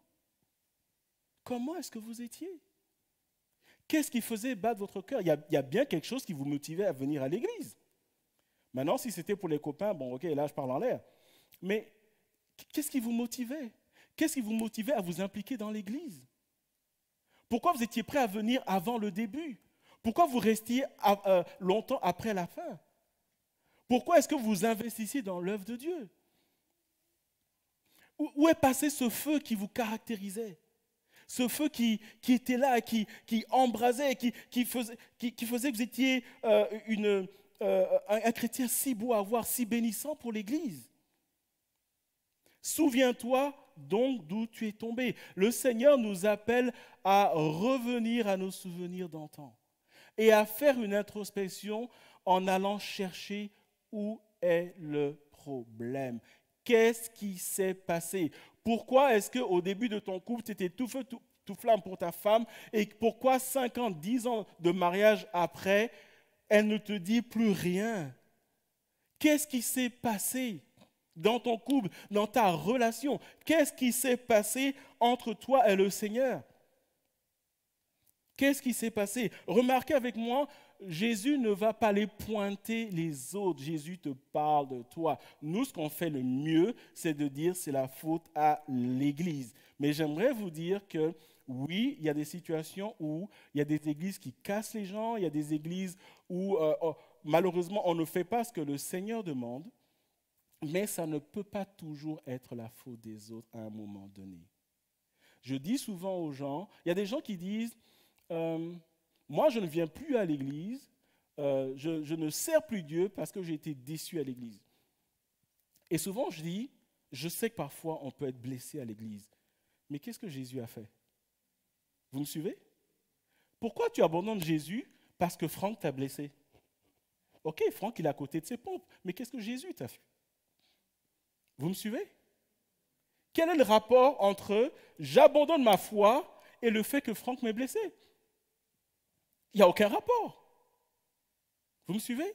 Il n'y a aucun rapport. Moi, je m'attends, lorsque je suis blessé dans l'église A, ok, un temps de restauration, mais parce que je veux toujours marcher avec Dieu, je veux peut-être aller dans une autre église. Parce que je veux servir Dieu. Vous me suivez? Mais pourquoi je laisse tomber Jésus? Parce que Franck s'est mal comporté. Ça n'a absolument rien à voir. Et donc, la question, c'est qu'est-ce qui s'est passé dans ma vie? Et voyez-vous, ce travail n'est pas un travail intellectuel où on doit aller se triturer les méninges. Il y a une invitation de la parole de Dieu qui nous dit cet examen doit se faire avec le Saint-Esprit. Dans 1 Corinthiens chapitre 2, le verset 10, il est dit « Car l'Esprit examine tout ». Frères et sœurs, je nous invite à nous asseoir et à dire sincèrement « Saint-Esprit, toi qui connais toutes choses, amène à la lumière les choses qui ne vont plus chez moi, qui ont contribué à me mettre dans cet état spirituel blasé où en réalité, je suis sur mes acquis, mais je ne grandis plus spirituellement. » Deuxième aspect de l'exhortation du Seigneur, repens-toi. Jésus dit, souviens-toi de là où tu es tombé. Deuxièmement, repens-toi. J'aimerais dire ce matin que la repentance n'appelle pas à juste dire « je suis désolé ».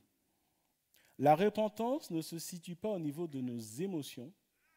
La repentance est appelée à être quelque chose de profond qui a pour résultat de nous faire changer de direction et de mentalité. Une repentance qui n'est pas suivie d'une action n'est pas une repentance, c'est juste une tristesse, c'est le fait d'être désolé, c'est juste un regret. La repentance va plus loin que le regret. Littéralement, ça veut dire que je peux être touché par un message un dimanche, je peux vraiment me lever à l'appel qu'on prie pour moi, mais si en rentrant chez moi, il n'y a pas de changement, en fait, j'ai été désolé, j'ai regretté, mais il n'y a pas eu repentance. Parce que la repentance appelle à un changement nécessaire. Le fait de se lever pour recevoir à l'appel pour devenir chrétien, par exemple, qui n'est pas suivi par un changement dans ma vie, c'est juste le fait que j'ai été saisi par la parole, mais si ça n'a pas amené un changement, c'est un regret, ce n'est pas une repentance. Il arrive souvent que nous avons à l'Église des gens qui ont regretté certaines actions, mais qui ne se sont pas repentis. Parce que la repentance suppose que j'ai identifié que ça n'allait pas et j'ai compris que si je ne change pas, mon état ne change pas. Il y a un exemple très parlant de la repentance dans la parole de Dieu. C'est ce que nous trouvons dans Luc chapitre 15, lorsque la parole de Dieu nous parle de la parabole du fils prodigue. Cette parabole, on ne va pas lire tout le passage, nous dit littéralement qu'un père avait 2 enfants et le plus jeune, quelque part, l'a dit, le père était riche, papa, donne-moi mon héritage. À l'époque, ça voulait dire qu'il souhaitait que son père meure, parce qu'on a l'héritage que quand ton père meurt. Donc vous imaginez, vous vous levez le matin, votre enfant vient, papa, quand est-ce que tu meurs? Parce qu'il est pressé d'avoir vos biens. Et son père lui donne. Alors qu'à l'époque, ça ne se fait pas. Il lui donne quand même. Il s'en va, vie de débauche, il dépense tout, etc. Et la Bible nous dit qu'à un moment, il s'assoit, il fait exactement ce que Jésus a dit de faire. Souviens-toi d'où tu es tombé. Et il va aller dans une attitude de repentance. Luc chapitre 15, versets 17 à 21 dit ceci. Il se mit à réfléchir. La version Louis II dit, il est rentré en lui-même. Introspection. Et il se dit, il ne dit pas à quelqu'un, nous aujourd'hui on parle plus aux autres, on prend le téléphone, on dit aux autres, oui tu vois comment je suis, etc. Ici on dit, il se le dit à lui-même. Combien d'ouvriers chez mon père ont du pain en abondance et moi ici je meurs de faim. Il réalise son état spirituel. Verset 18. Je vais retourner chez mon père et je lui dirai, Père, j'ai péché contre le ciel et contre toi. Arrêtons-nous là. C'est bien, mais ce n'est pas ça la repentance. Parce que tant qu'il n'est pas retourné, il est dans le regret. Est-ce que vous me suivez? Et le verset 19 dit, je lui dirai, j'ai péché contre toi, je ne suis plus digne d'attraper ton fils, traite-moi comme l'un de tes ouvriers. Ok, l'intention, elle est noble. On peut saluer cette intention-là, elle est louable, tout ce que vous voulez, mais le verset 20, il se leva et alla vers son père. Il a quitté son père, il s'est assis, première phase, introspection, il est retourné vers son père. Alors qu'il était encore loin, son père le vit et fut rempli de compassion. Il courut se jeter à son cou et l'embrassa. Le fils lui dit, « Père, j'ai péché contre le ciel et contre toi, je ne suis plus digne d'être appelé ton fils. » Et là, on nous parle de la compassion de Dieu, qui a toujours sa porte ouverte pour nous accueillir lorsque nous revenons. Mais le point ce matin est l'invitation de Jésus, « Repens-toi ». Introspection, va au-delà du regret. Parce que regretter, c'est bien, mais ce que Dieu demande, c'est un changement. Ce que Dieu demande, c'est des transformations. Ce que Dieu demande, c'est des hommes et des femmes transformés, des hommes et des femmes consacrés, sur qui il peut compter pour que son royaume sur terre avance, en attendant qu'il revienne chercher son Église. Parce qu'un jour, cette terre prendra fin. Mais la vraie question n'est pas quand est-ce que ça va prendre fin, la question c'est qui partira. Ça, c'est la vraie question. Souviens-toi, repens-toi. Troisième et dernière exhortation, pratique tes premières œuvres. Et la question c'est, après la repentance, je fais quoi? Le Seigneur dit, va retourner faire ce que tu faisais si bien avant. C'est juste ça. Mais attention à ne pas sauter les étapes. Si tu vas refaire les choses que tu faisais avant par ta propre force, le premier mois, on va dire, ah, tu as vu le frère, la sœur, waouh, il est revenu, gloire à Dieu. Le deuxième mois et le troisième mois, il ou elle a encore disparu. Parce qu'il n'y a pas eu repentance. Le point central, c'est la repentance. Et le Seigneur dit, reviens à ce que tu faisais avant. Et je nous pose la question, qu'est-ce que nous faisions avant et que nous ne faisons plus? Quand vous aurez listé tout cela, l'invitation du Seigneur, c'est retourne refaire ces choses-là. Retourne dans la prière. Retourne dans la méditation de la parole de Dieu. Ce matin, un frère est venu vers moi 5 minutes avant le culte et il m'a dit quelque chose que je trouve vraiment sensé. Bon, il était venu m'exhorter quelque part. Bon, c'est sympa de sa part. Mais il m'a dit, Franck, je vois que tu fais beaucoup d'efforts. Okay. En général, quand quelqu'un vous dit ça, il y a un truc qui suit après. Et donc, j'écoutais attentivement et je dis, ok, deuxième, là, j'ai compris.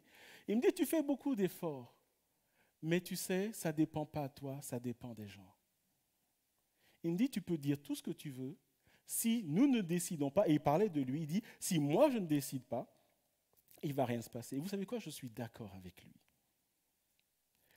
C'est notre responsabilité devant Dieu, c'est pour ça que Jésus s'adresse directement. Pratique tes premières œuvres.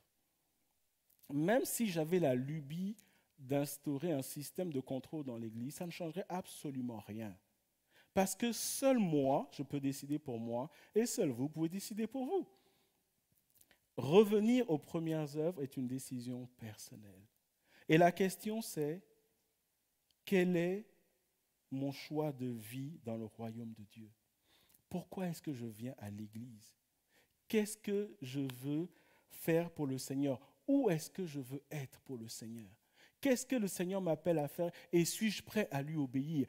Parce qu'à partir du moment où chacun de nous sommes dans cette décision-là, il revient à l'Église et à ses responsables de mettre en place ce dont vous avez besoin afin que vous puissiez vous épanouir dans votre foi. Est-ce que vous me suivez? Pratique tes premières œuvres. Une autre manière de le dire, c'est quelles sont les œuvres que tu as abandonnées? Retourne-y. À quoi ressemble ta vie de prière? Qu'est-ce qui te motivait avant?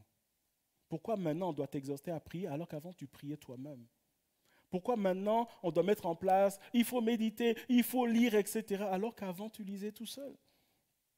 Qu'est-ce qui te motivait avant à aller rendre visite à des frères et sœurs pour les bénir alors que maintenant on doit faire un programme de visite?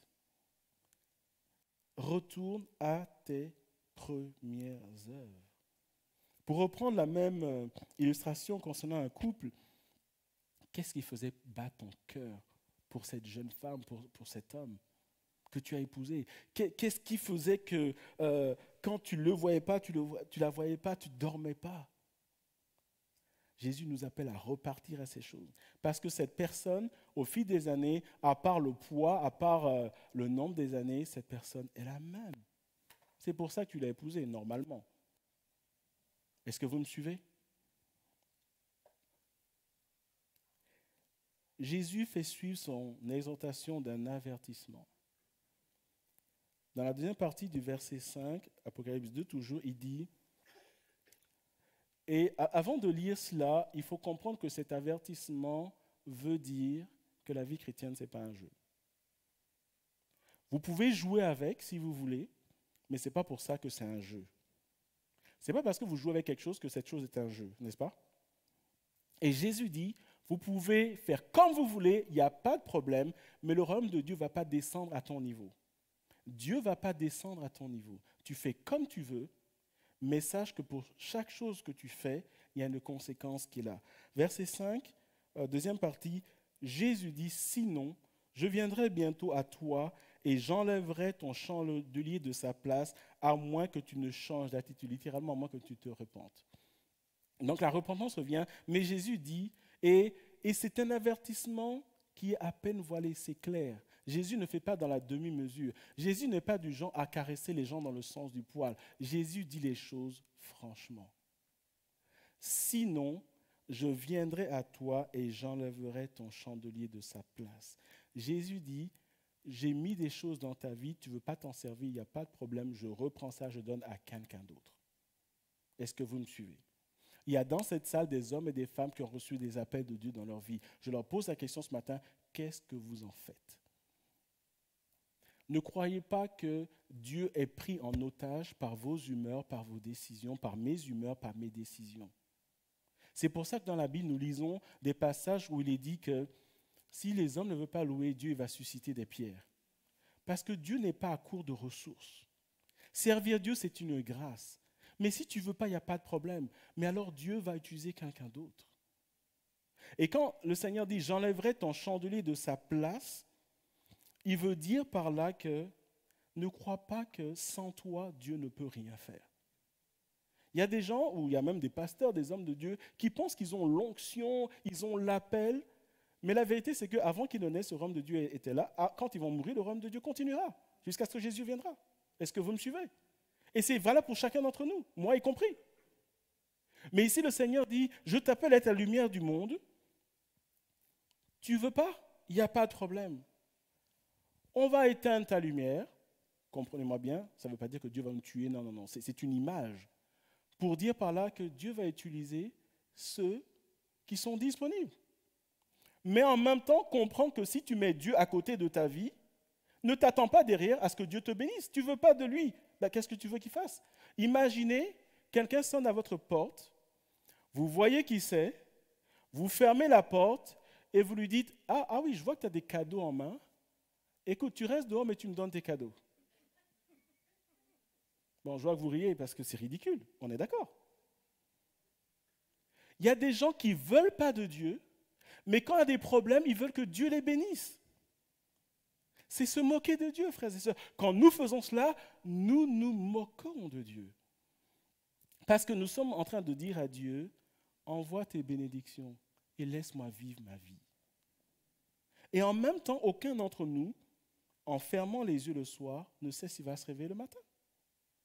Tout ça, c'est par pure grâce. Et j'enlèverai ton chandelier de sa place, à moins que tu ne changes d'attitude. Et le Seigneur termine par une promesse. Le verset 7. Que celui qui a des oreilles écoute ce que l'Esprit dit aux églises.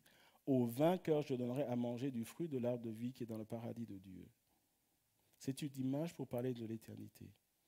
Le Seigneur dit, si tu es fidèle, tu peux être imparfait, mais si tu es fidèle, et si tu me mets à la place qui m'est due, la place de ton Seigneur, de ton Sauveur, ma grâce sera sur toi.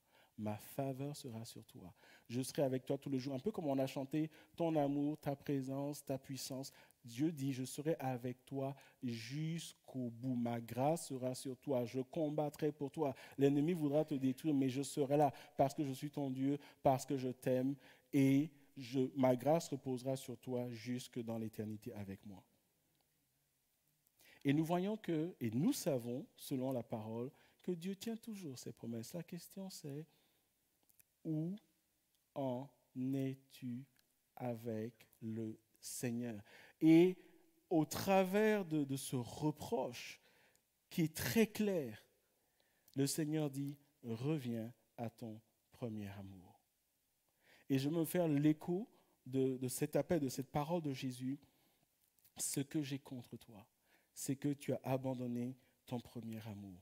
Et Jésus nous dit à nous, à Rensart aujourd'hui, comme il a dit à Éphèse à l'époque, et il faut savoir, quand je vous invite à aller lire les livres d'histoire, autant l'église d'Éphèse a eu un début grandiose qui a impacté la ville, la région. C'était, je l'ai dit, un port maritime, c'était une route marchande, c'était un croisement commercial, appelez ça comme vous voulez. C'était une ville à l'époque qui est connue, je l'ai dit, temple de Diane, etc. C'était Éphèse, la merveilleuse, etc. L'histoire retient qu'après que Jean ait reçu cette révélation et ce message, des années après, l'Église a connu un déclin spirituel. Et ce déclin spirituel a impacté toute la région. Autant on a lu qu'il y avait des miracles extraordinaires qui se faisaient au travers de la vie de Paul par le Saint-Esprit, par Dieu, autant des années après que Paul ait envoyé la lettre aux Éphèses, après que Jésus ait parlé à l'Église d'Éphèse, des années après, la lampe s'est éteinte. Ceux qui sont férus d'histoire, vous pouvez aller lire l'histoire, les historiens bibliques et tout ça, vous allez lire, c'est écrit partout dans les livres d'histoire. Autant avant que l'Église ne soit là, la ville avait un rayonnement dans le monde, autant l'Église a amené un rayonnement spirituel, autant des années plus tard, le déclin spirituel a éteint la splendeur de la ville et l'Église s'est éteinte. Et voyez-vous, ça peut arriver à chacun d'entre nous lorsque nous sommes en cruise control. Lorsque le pasteur Pat a déjà la fin, le pasteur dit, frère, oui, pasteur, parce que la Bible a dit, ok, mais ce n'est pas ça. Jésus te dit, reviens à ton premier amour. Et comme le frère me l'a dit ce matin, ça ne dépend que de nous. Et ce matin, je veux nous inviter à prier.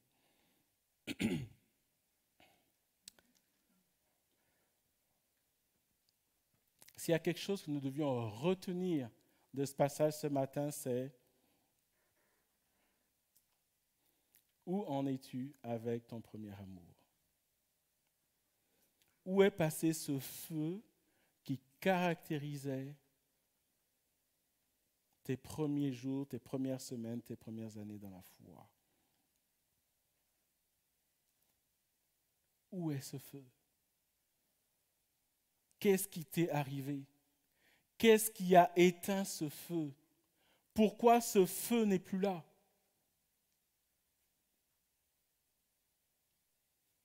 Et ce matin, j'aimerais prier avec et pour des hommes et des femmes qui veulent dire « J'ai abandonné mon premier amour, mais mon désir, c'est encore de brûler pour Jésus. » Et s'il y a quelqu'un en ce lieu ce matin qui dit « Oh oui, ce message, c'était pour moi. Jésus s'est adressé à moi ce matin. » Que vous soyez ici ou en live, ce que j'aimerais que nous fassions, c'est de dire « Seigneur, je veux brûler à nouveau. Je veux revenir à toi, non pas de manière émotionnelle, non pas parce que, ouais, ça ferait joli, mais parce que je me rends compte, parce que ça fait un écho dans mon esprit et parce que Jésus me parle ce matin. » S'il y a quelqu'un ici comme ça, je veux juste inviter à se lever afin que nous prions ensemble. Afin que nous puissions dire, Seigneur, nous voici. Nous voulons revenir à notre premier amour. Est-ce qu'il y a quelqu'un ici ce matin?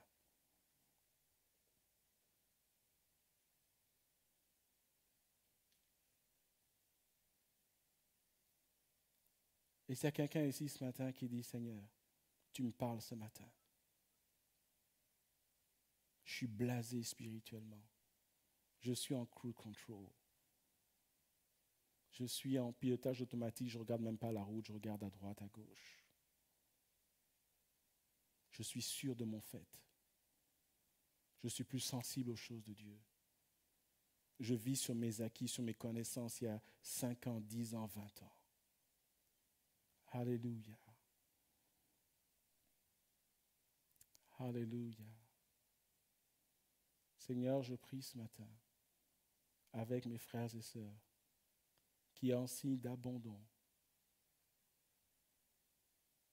se tiennent debout dans ta maison, dans ta présence, et qui veulent dire, Seigneur, comme le psalmiste, comme une biche soupire après les courants d'eau, ainsi mon âme soupire après toi.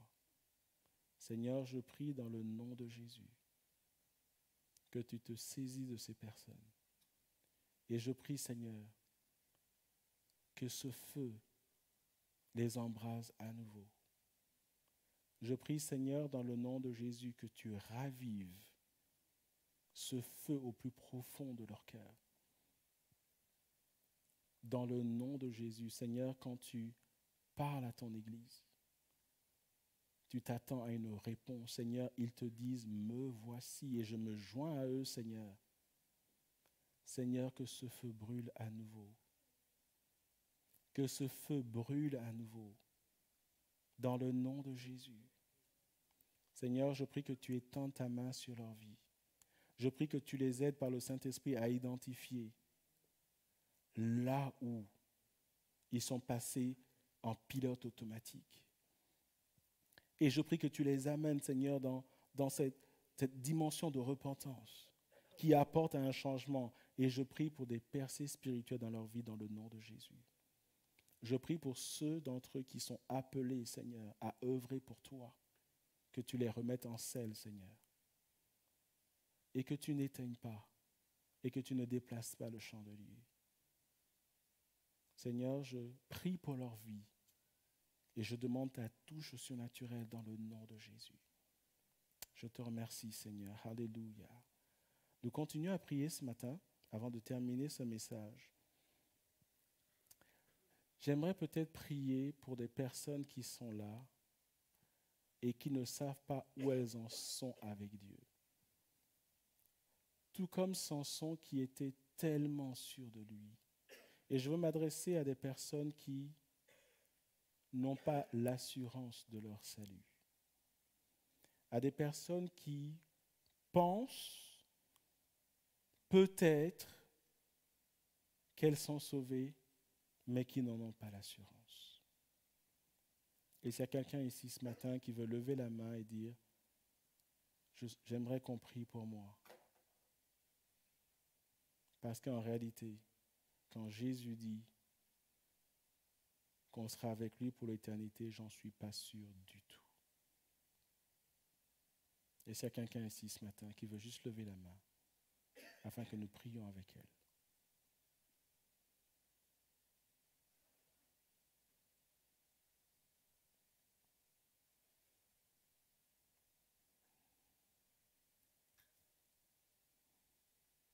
Alléluia.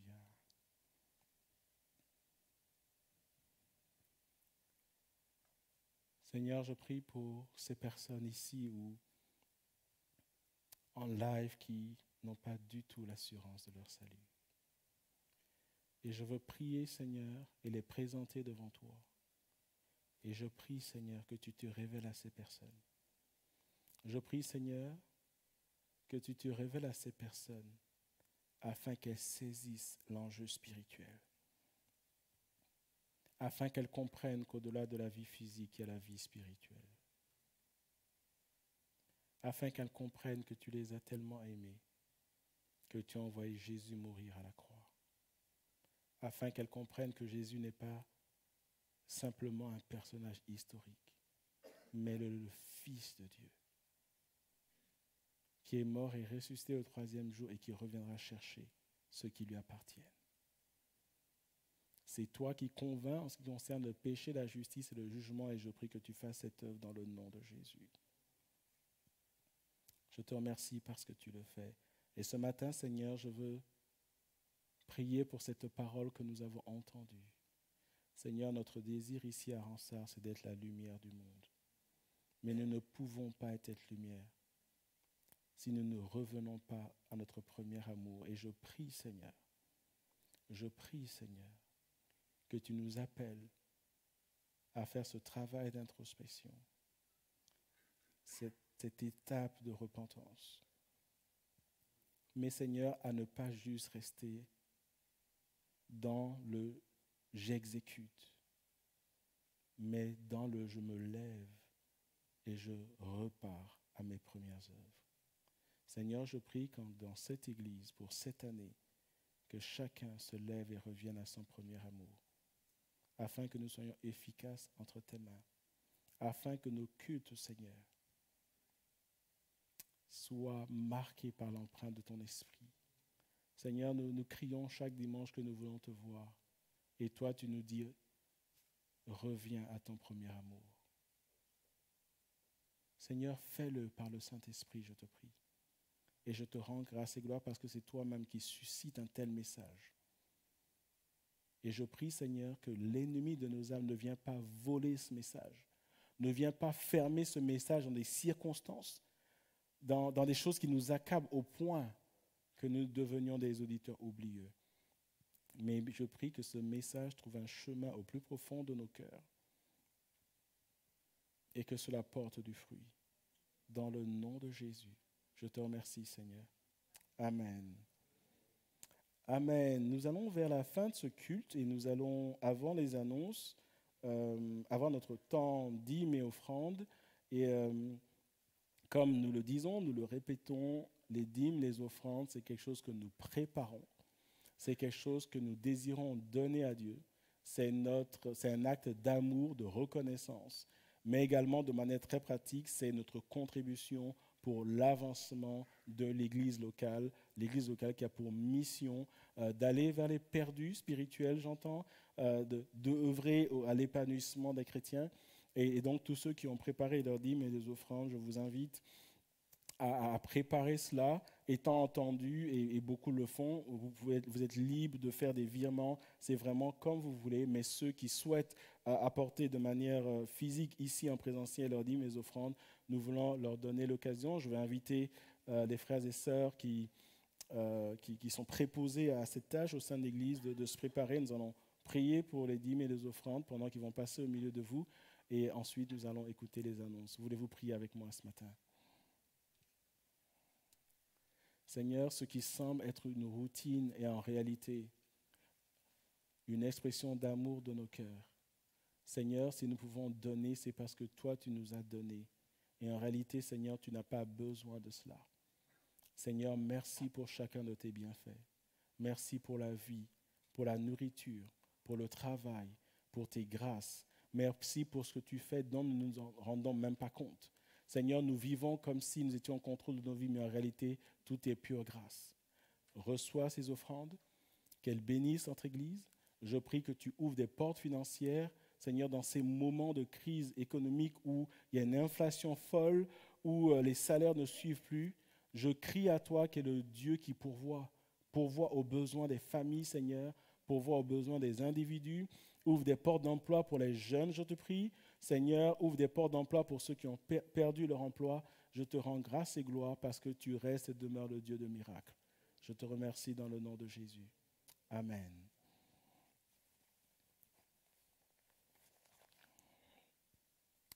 Nous allons donc vers les annonces, de courtes annonces pour ce matin.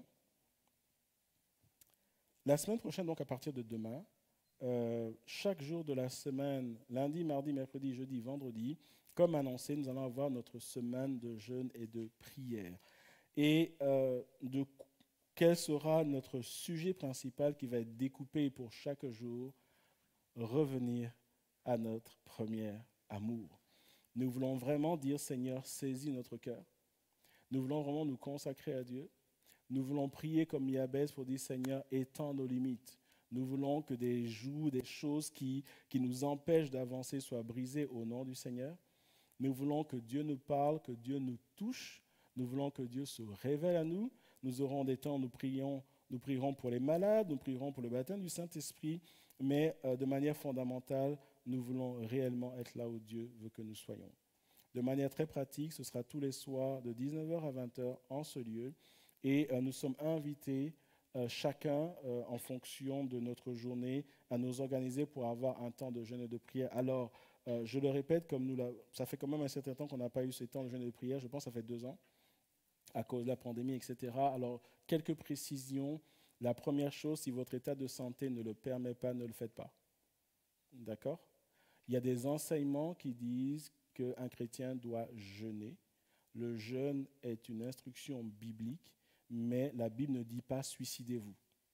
D'accord? Si vous ne pouvez pas jeûner pour des raisons médicales, ne le faites pas. Parce que si vous le faites, la seule chose qui va arriver, c'est qu'on va faire vos funérailles. D'accord? Si vous pouvez le faire, le jeûne auquel nous vous invitons, c'est, en tout cas, déjà par définition, un jeûne, c'est le jeûne a rapport à la nourriture. Donc, si par exemple vous êtes un féru de jeux vidéo et que dans la semaine vous n'en faites pas, ce n'est pas un jeûne. D'accord? Le jeûne a toujours rapport à la nourriture, mais pas de manière aveugle. Par exemple, si vous faites un métier très physique, vous avez besoin de manger le matin, mangez le matin. Sinon, vous allez faire une hypoglycémie, vous allez vous évanouir. D'accord? L'idée, c'est chacun regarde à sa vie et voit quel repas il peut sauter ou en fonction des aliments qu'il peut manger. Il y a plusieurs types de jeûnes dans la Bible. Je ne vais pas faire un enseignement sur le jeûne aujourd'hui, et peut-être qu'il serait temps de faire une étude biblique sur le jeûne. Mais en entendant, par exemple, dans la Bible, on a ce que les chrétiens appellent le jeûne de Daniel, où plutôt que de manger de la viande, des choses comme ça, ils passent à des légumes, par exemple. Il y a des gens, par exemple, le soir, ils choisissent de sauter le repas du soir ou le soir, ils prennent des légumes ou de la soupe. Donc l'idée, c'est de contrebalancer notre nourriture physique en nous orientant sur le Seigneur. C'est ça l'idée. Je vous conseille très amicalement de boire. Ne commettez pas l'erreur de jeûner sans boire. Les cimetières sont remplis de chrétiens, d'hommes de Dieu qui ont fait des jeûnes sans boire. D'accord? Ça, c'est opération suicide. Buvez. Je n'ai pas le temps de faire un cours de biologie, mais buvez pour éliminer les toxines, etc. Surtout quand vous jeûnez. Si vous voulez sauter 2 repas, vous êtes libre de le faire. Ce que nous vous demandons, c'est que chacun, devant Dieu, consacre un temps de jeûne et de prière. Quand nous viendrons à partir de demain, personne ne va vous demander comment vous faites le jeûne, etc. Si vous ne jeûnez pas et vous voulez faire croire que vous jeûnez, c'est votre problème.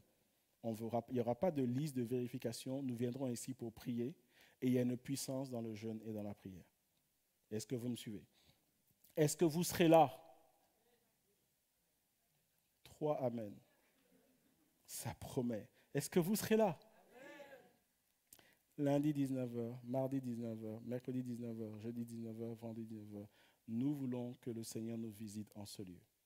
Et je vous invite à venir. Et dimanche prochain, nous aurons notre culte où nous nous attendons à ce que Dieu nous touche, à ce que Dieu nous parle, un temps de célébration. Et je continuerai à apporter à l'Église une exhortation qui sera la 3e pour ce début d'année. Et tout ceci nous amène à la fin de notre culte. Je me tourne rapidement, je n'ai oublié aucune annonce, a priori non. Et donc nous allons prier pour partir. Je vous invite à vous lever.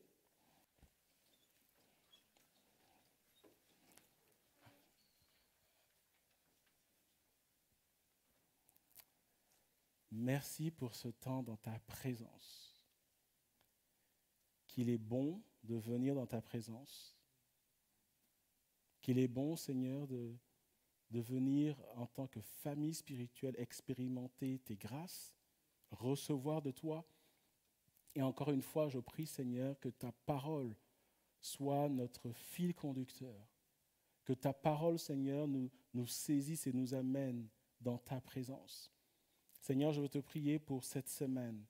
Et je prie, Seigneur, pour lundi, mardi, mercredi, jeudi, vendredi, samedi, dimanche. Et je prie et je veux te consacrer cette semaine de jeûne et de prière où nous voulons obéir à ta parole, venir crier à toi. Tu as dit, Seigneur, et tu nous demandes de ne pas déchirer nos vêtements, mais nos cœurs. Nous voulons venir déchirer nos cœurs. Et tu as dit, Seigneur, après cela, tu vas répandre ton esprit. Seigneur, je prie que ta bénédiction touche ces temps de jeûne et de prière. Je prie pour ceux qui seront au travail, qui vont jeûner, ceux qui seront à la maison, ceux qui vont mettre quelque chose en place juste pour dire, Seigneur, peut-être que je ne le fais pas comme il faut, mais je te consacre ce temps. Seigneur, touche chacun. Et lorsque nous nous rassemblons en ce lieu dans lequel tu vas nous devancer, visite-nous. Seigneur, touche notre assemblée, notre Église, et amène-nous sur l'autre bord dans le nom de Jésus. Seigneur, merci pour cette journée, cet après-midi. Sois avec chacun d'entre nous. Et Seigneur, nous savons que nous avons un ennemi qui veut détruire, qui veut dérober. Dans ton autorité, je me lève maintenant et je détruis ces œuvres dans chacune de nos vies, dans la vie de ceux qui vont suivre ce message, qui ont suivi ce message. Je proclame ta victoire dans chaque aspect. Seigneur, merci de continuer à nous donner des témoignages qui vont venir fortifier notre foi. Je te rends grâce et gloire dans le nom de Jésus. Et tout le monde dit Amen. Je vous souhaite un bon dimanche et que Dieu vous bénisse. Et à demain 19h.